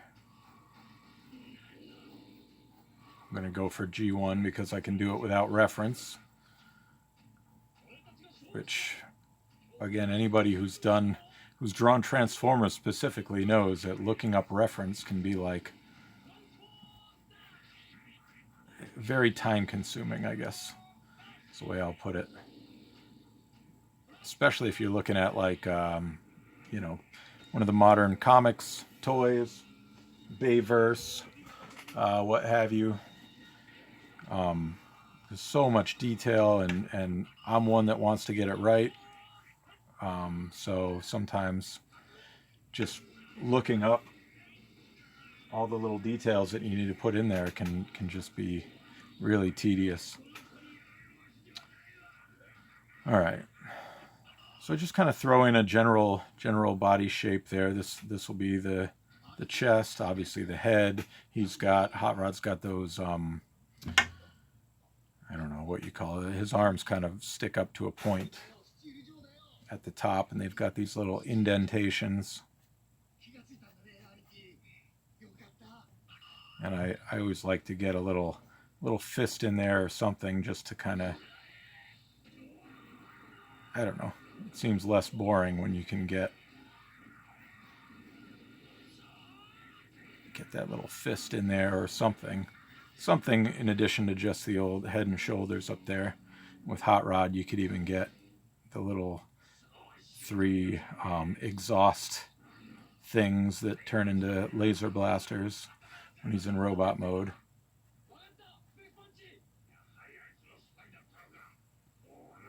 So let's see, kind of try to, I just try to, you know, you get the old cross there to follow the center of the face and kind of the height of the eyes and the curve of the head a little bit. And then from there, I just kind of try to fill it in a little bit. And usually it looks pretty wonky until you get everything just where you want it. But you just try to get the different planes in there. This would be the nose. What should Hot Rod be looking like here? He should be looking cocky and arrogant, probably. So, kind of get the cheekbones in there. I like to put cheekbones on my bots. I don't know why. Just kind of something I like to, something that looks right to me. Everybody does their own thing. Hot Rod, G1 Hot Rod's a little bit more youthful looking.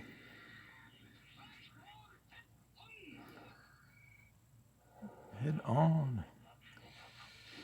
He's got kind of a rounded helmet where a lot of the guys have, a lot of the characters have more squared off features. So he's got these little, the little side pieces kind of match up with the weird little crest thing he has. I've noticed like this piece goes around and then kind of lines up with that and comes down.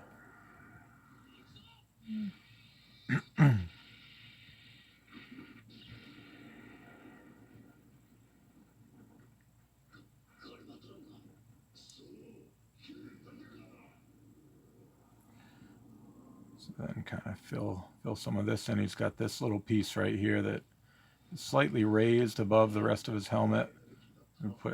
Hot Rod kind of almost has like a Mega Man shape to his helmet. It's got these little ear things here. One on the other side. And then you got this part up top. And he's got a little kind of, I don't know what you call this thing at the top, but he's got this thing at the top.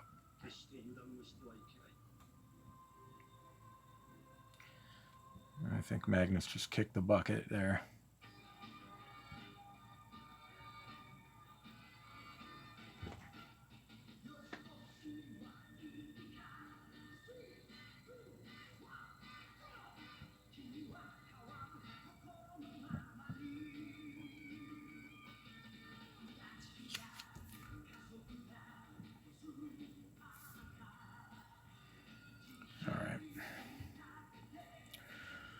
Then he's also got this weird,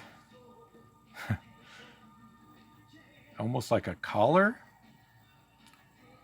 It's a, let's see, I think it's kind of like, probably gonna screw this up a little bit, but that's okay.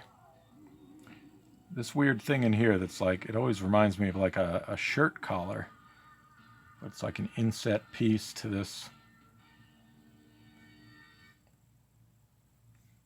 part of his chest there.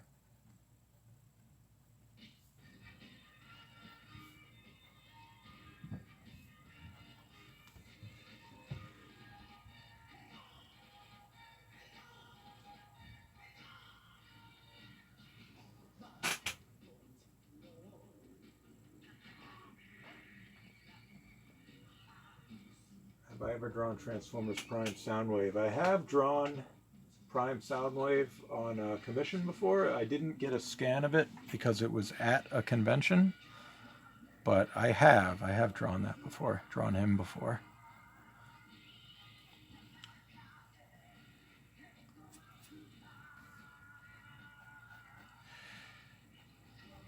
And let's see, getting the exact motion of the flames would be something I'd have to probably look up reference for, but actually I have it right behind me. So let's throw in a little spot for the bot symbol.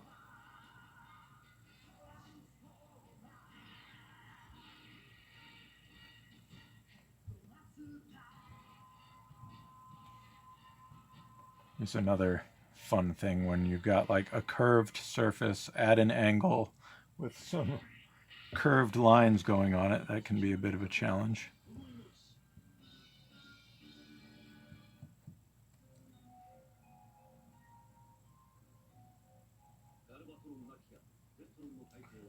Is that right? I think that's close.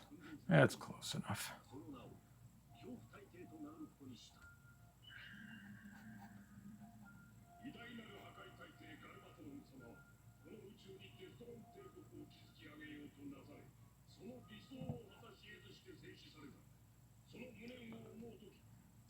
Can't forget the whatever you call the thing, the big yellow thing that sticks up off a hot rod's back there. Spoiler, I guess.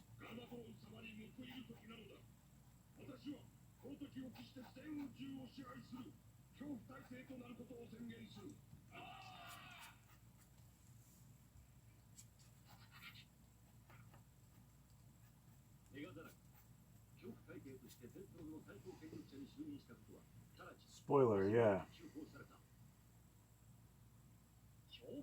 Round and pointy boy. Yeah, that's about right. So yeah, as the bigger shapes start to fill in, you just kind of like solidify where particular pieces are going and stuff.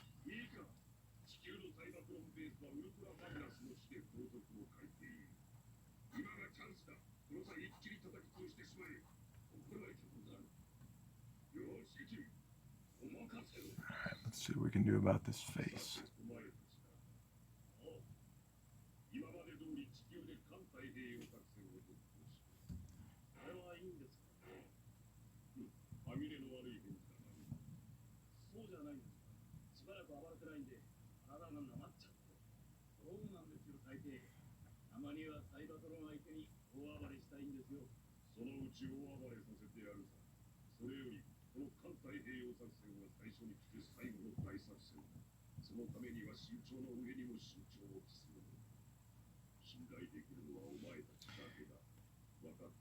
I'm sure some of you probably noticed this or know this, but one of the main differences between G1 Hot Rod and Rodimus Prime is simply this. You add that one little detail there, and you know, obviously you would probably make the eyes a little bit smaller. Sometimes, you know, you get a little thing under the eyes that looks kind of silly right now, but you know, Rodimus looks a little older, a little less youthful, but these two lines are like the biggest difference right there. Add those in these Rodimus, take them out. Here's Hot Rod.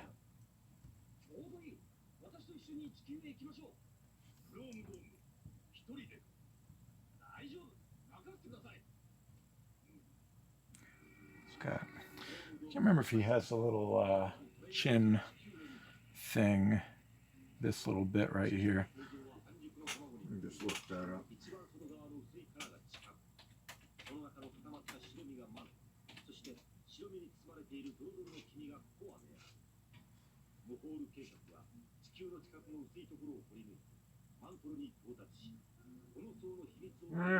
I guess he does.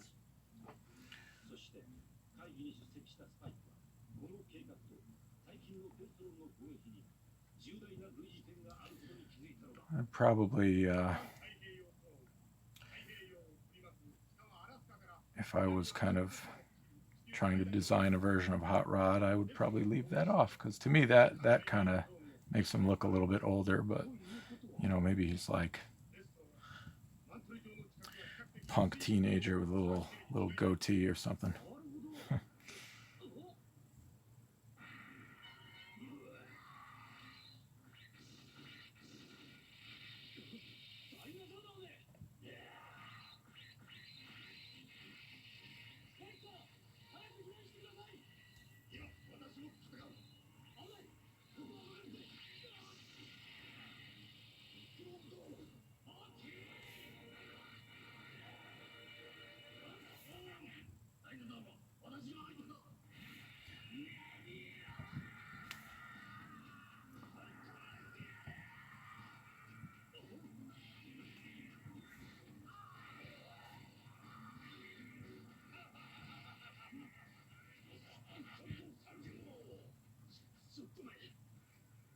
He's got a little, whatever that is, on the front of his little ear thing.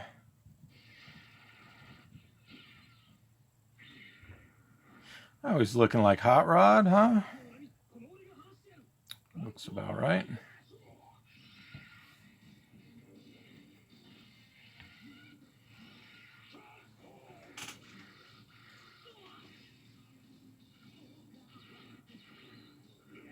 Rodimus after an all-nighter, yeah.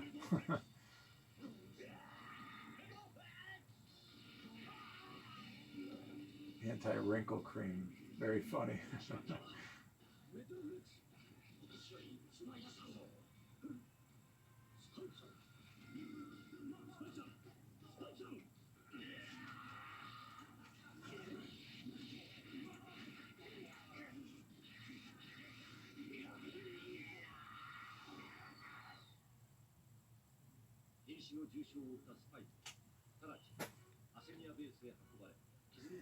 It's funny looking at it on the screen. It kind of, since it's at an angle there, it kind of changes how it looks. I just looked at the screen. I'm like, wow, his head looks really big, but that's what it looks like flat. Hopefully that's another little kink that I'll work out with the little phone holder I'm going to get.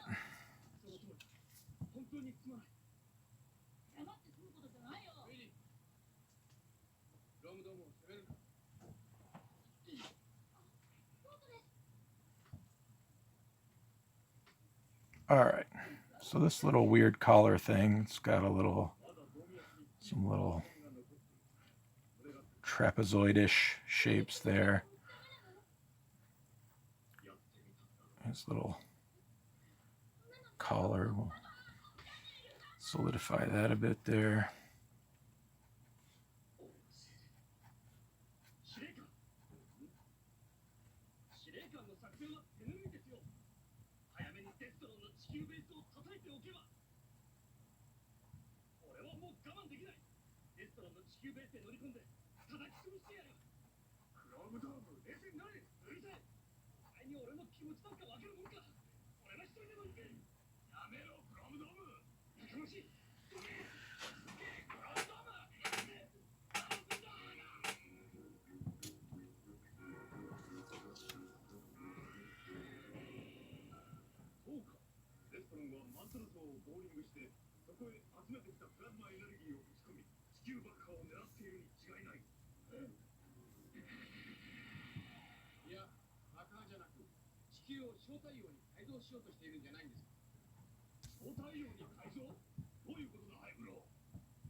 I don't know if anybody's been following, anybody follows my Twitter page. My son and I have been playing, my son is 6 years old, in kindergarten. We've been playing through Ocarina of Time, which I never played through when I was younger, so it's really my first time through it. It's been really fun to play through with him, and last night we finally made it to Ganon, but it was late and it was a school night. We had to get to bed, so we fought him. We lost, but tonight is the rematch.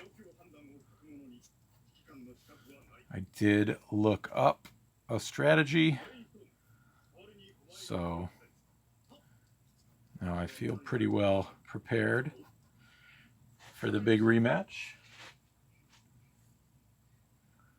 that is going down tonight.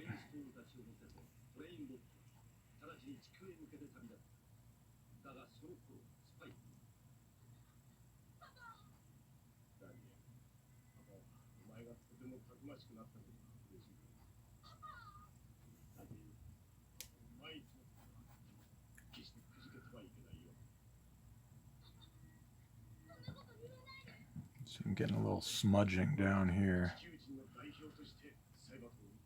All this hand washing, I don't know if anybody else can identify with this, has made my my hands super dry. So I'm not like a lotion person, but lately I've had had to use some lotion because my hands are actually like starting to crack. So I think it's making the paper smudge a little bit, or the pencils, I should say, smudge a little bit.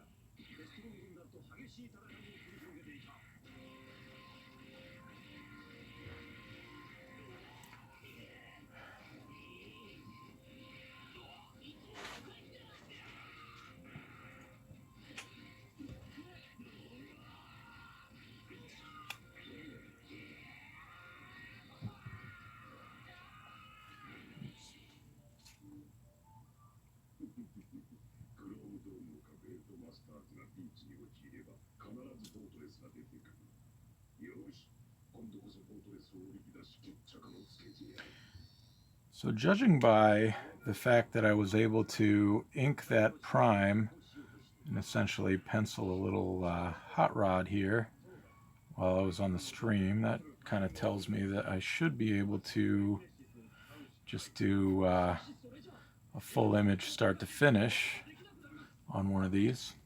Wasn't sure how much time would be, taken up by looking at chat and responding to questions and whatever else would come up, but it's seeming like this is pretty doable.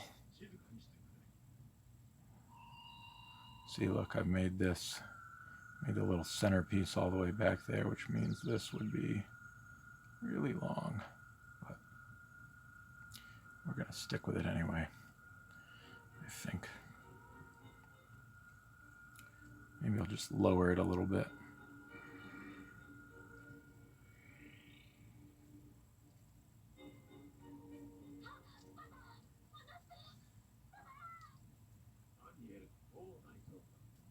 So it would essentially go here and up.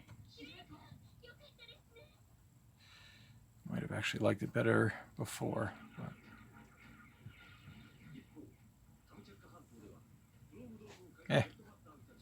whatever. I think it's pretty good.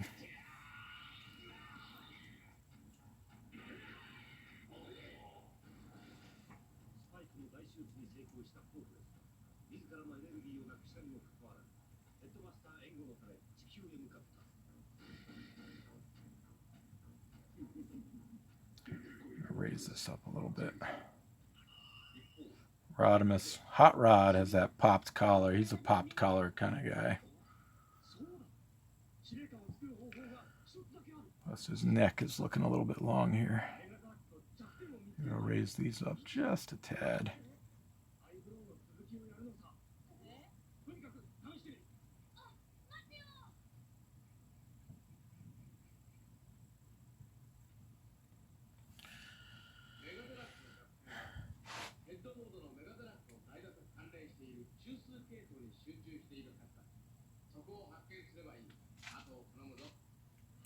I never mentioned this earlier. The first stream that I started was like travel and wildlife or something. It was some weird category. I had adjusted it to art and then, come up with a name for the stream. And then, I started it. I went live and it said, "You are now broadcasting in travel and wildlife." Or whatever it actually was, something like that. I was like, what? No, I changed that. So that's why, if any of you were here earlier on, I had the stream going and then stopped it.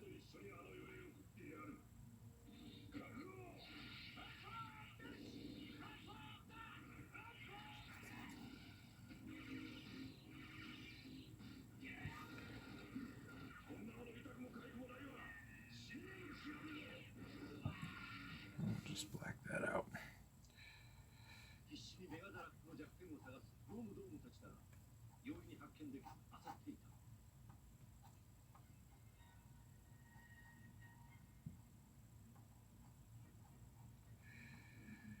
Hot Rod has this weird little elbow joint thing in the front.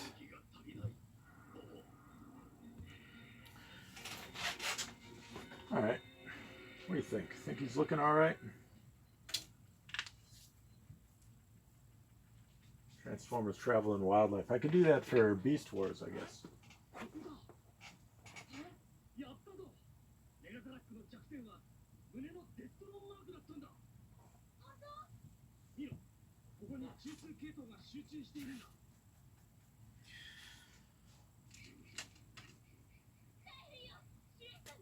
Alright, so I'll probably keep this thing going another 15 minutes or so, so I'll just kind of start inking this in and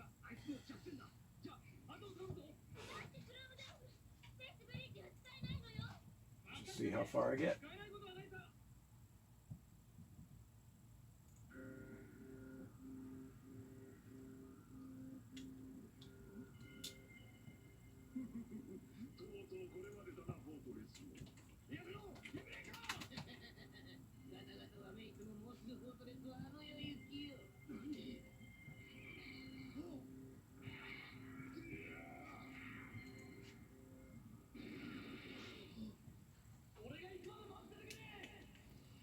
Alright, let's use the old template here.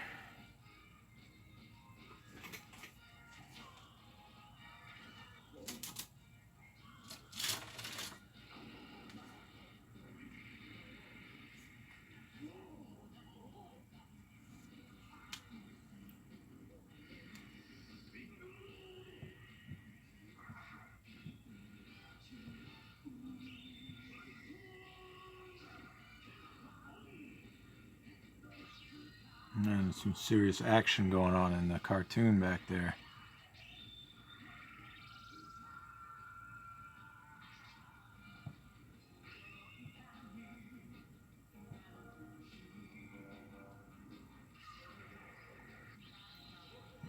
My son, who I'm playing through Ocarina of Time with,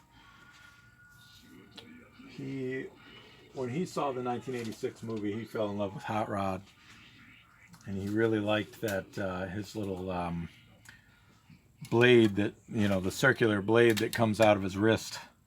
He calls him Cutter Hot Rod. I bought him a, how should I put this? A off-brand version. Hope nobody from Hasbro is listening. Of Masterpiece Hot Rod. He saw a picture of it, and that it came with a little cutter there. And he really begged for it, so yes, I bought a knockoff. And but that's what he calls them, Cutter Hot Rod. It's Cutter Hot Rod.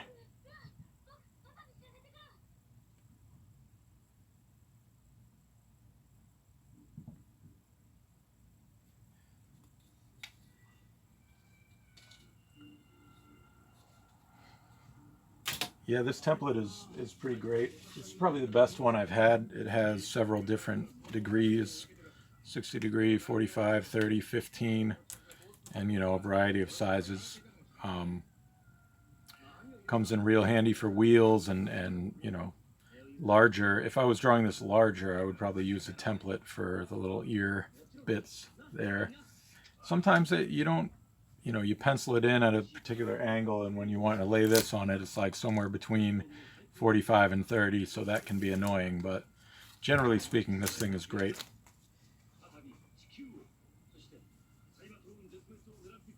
Oh yeah, the little guy, he loves Transformers.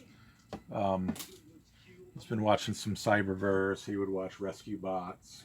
I took him to the theater with me to see the 86 movie when it came back out.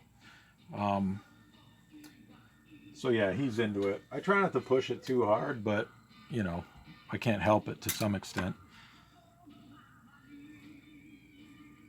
I did the same with my daughter. She never really gravitated to it, but again, that's fine. I don't push it. The only thing I tell my kids is they're not allowed to be Dallas Cowboys fans, but I'm kind of kidding. But, you know, I don't push anything too hard on him. But, yeah, the little guy, whatever the marketing strategy was with Hot Rod in the movie, the 1986 movie, that worked like a charm on him.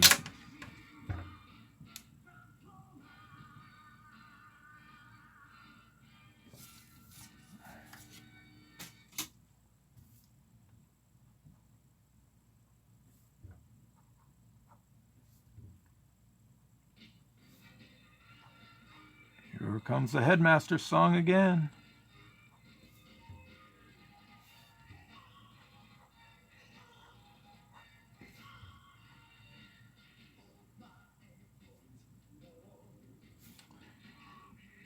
One thing I have to look up and figure out is how to sort of export this video to YouTube after.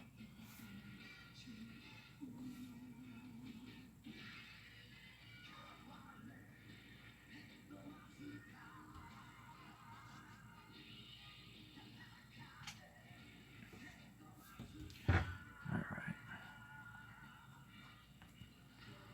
More tedious Transformer hands.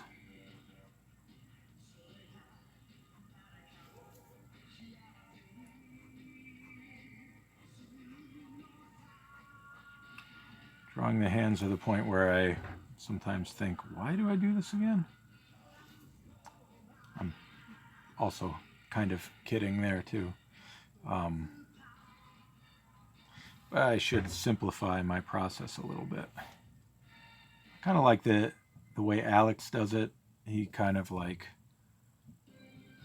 just has the little bits on the outside of the knuckles, which is a bit different than the way I do it, but it looks like it'd be a slightly more organic or satisfying way to do it. I suppose it's become the more that meets the eye style a little bit.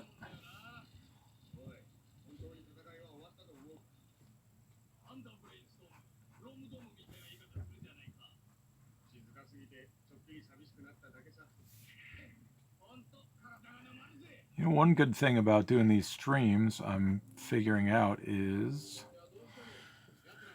when I'm just down here doing this for myself, you know, if I get curious about, you know, what kind of dumb things are happening in the world, I'll turn around, check social media, whatever. While I'm streaming, I'm not really doing that. So it's actually helping productivity a bit.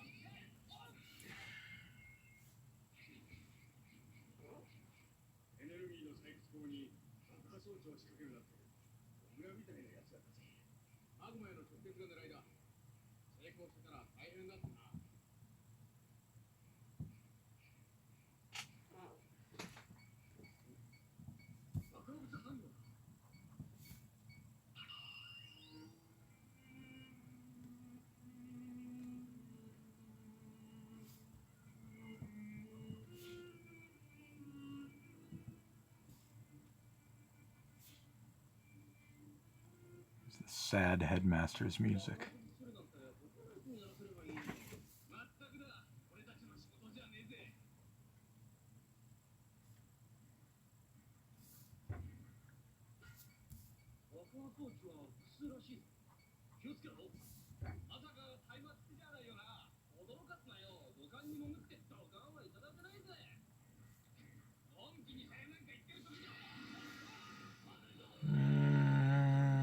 All right, I guess that part's good. What do we got left here? 8 minutes till noon. Private audience. Yeah. I don't know. I'm usually just down here by myself. I put my headphones on, listen to good music, and do my thing. But might be something to think about. Sad masters. That's funny.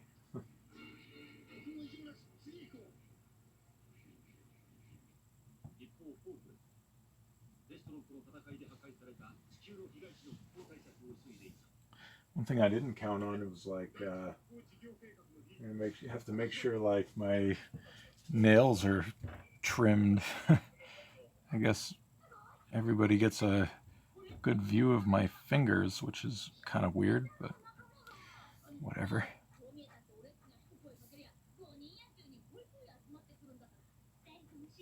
I'll have to hire a manicurist, which I guess is not really a thing these days, is it?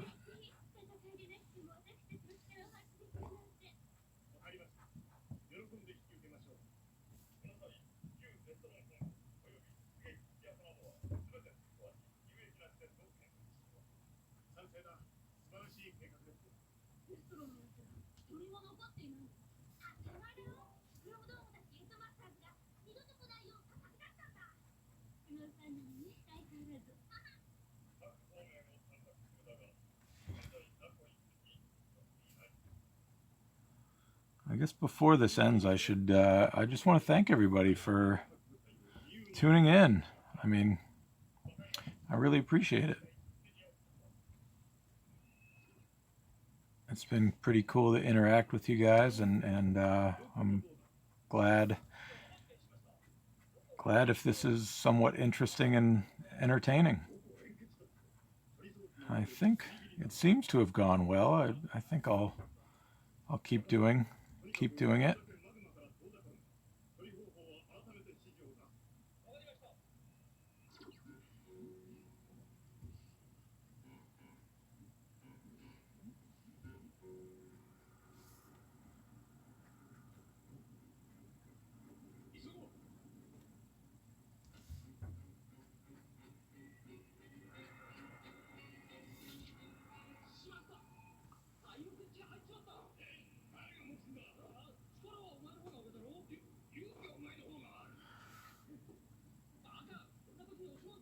So I think I said it earlier, but I don't know if any of you were on at the time. I'm thinking of doing at least to start trying a Monday, Wednesday, Friday schedule. This time works pretty well for me, but I could also do a window maybe 1 p.m.-ish till around 3. I could do an earlier one. I usually wake up around 4:30 in the morning, and I work on my, well, I work until maybe 7:30-ish in the morning. So I could do those hours, but I don't know who would be up for that. My family might be disturbed by a voice coming from downstairs at those early hours, but I'll try and figure out which hours to do on Wednesday. Maybe I'll do something different so folks that couldn't tune in today can tune in then.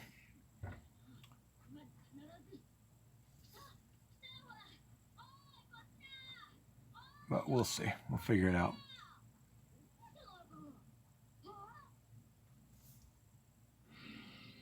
We'll see what kind of feedback I get from this one. I'm assuming this video will stay up on my Twitch for a little while. I don't know how many people I could expect to like watch it after the fact, but again, I suppose I'll find out. It's a little process of discovery here.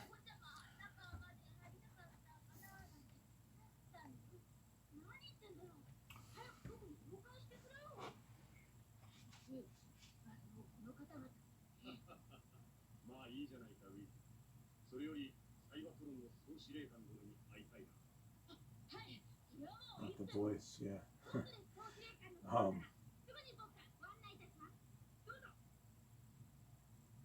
Yeah, I actually have some regular work too that I'm actually furloughed from at the moment.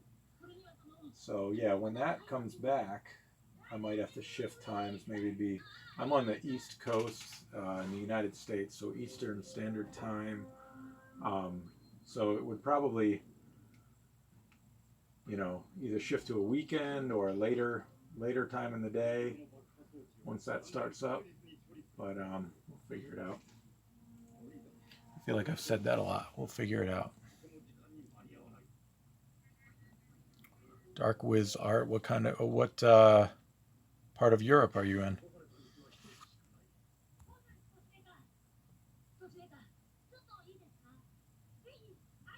Germany. Ah, guten Tag.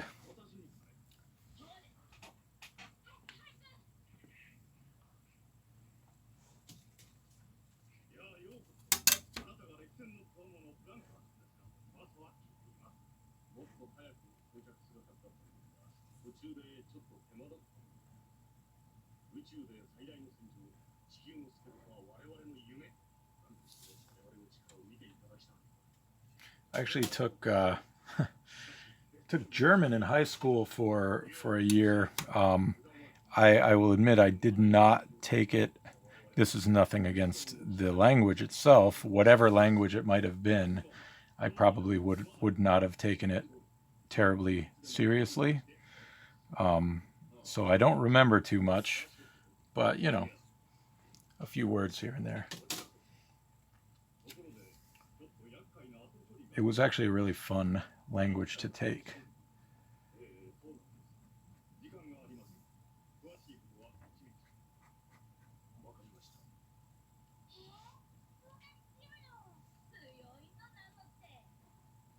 Oh yeah, the French curve comes in handy.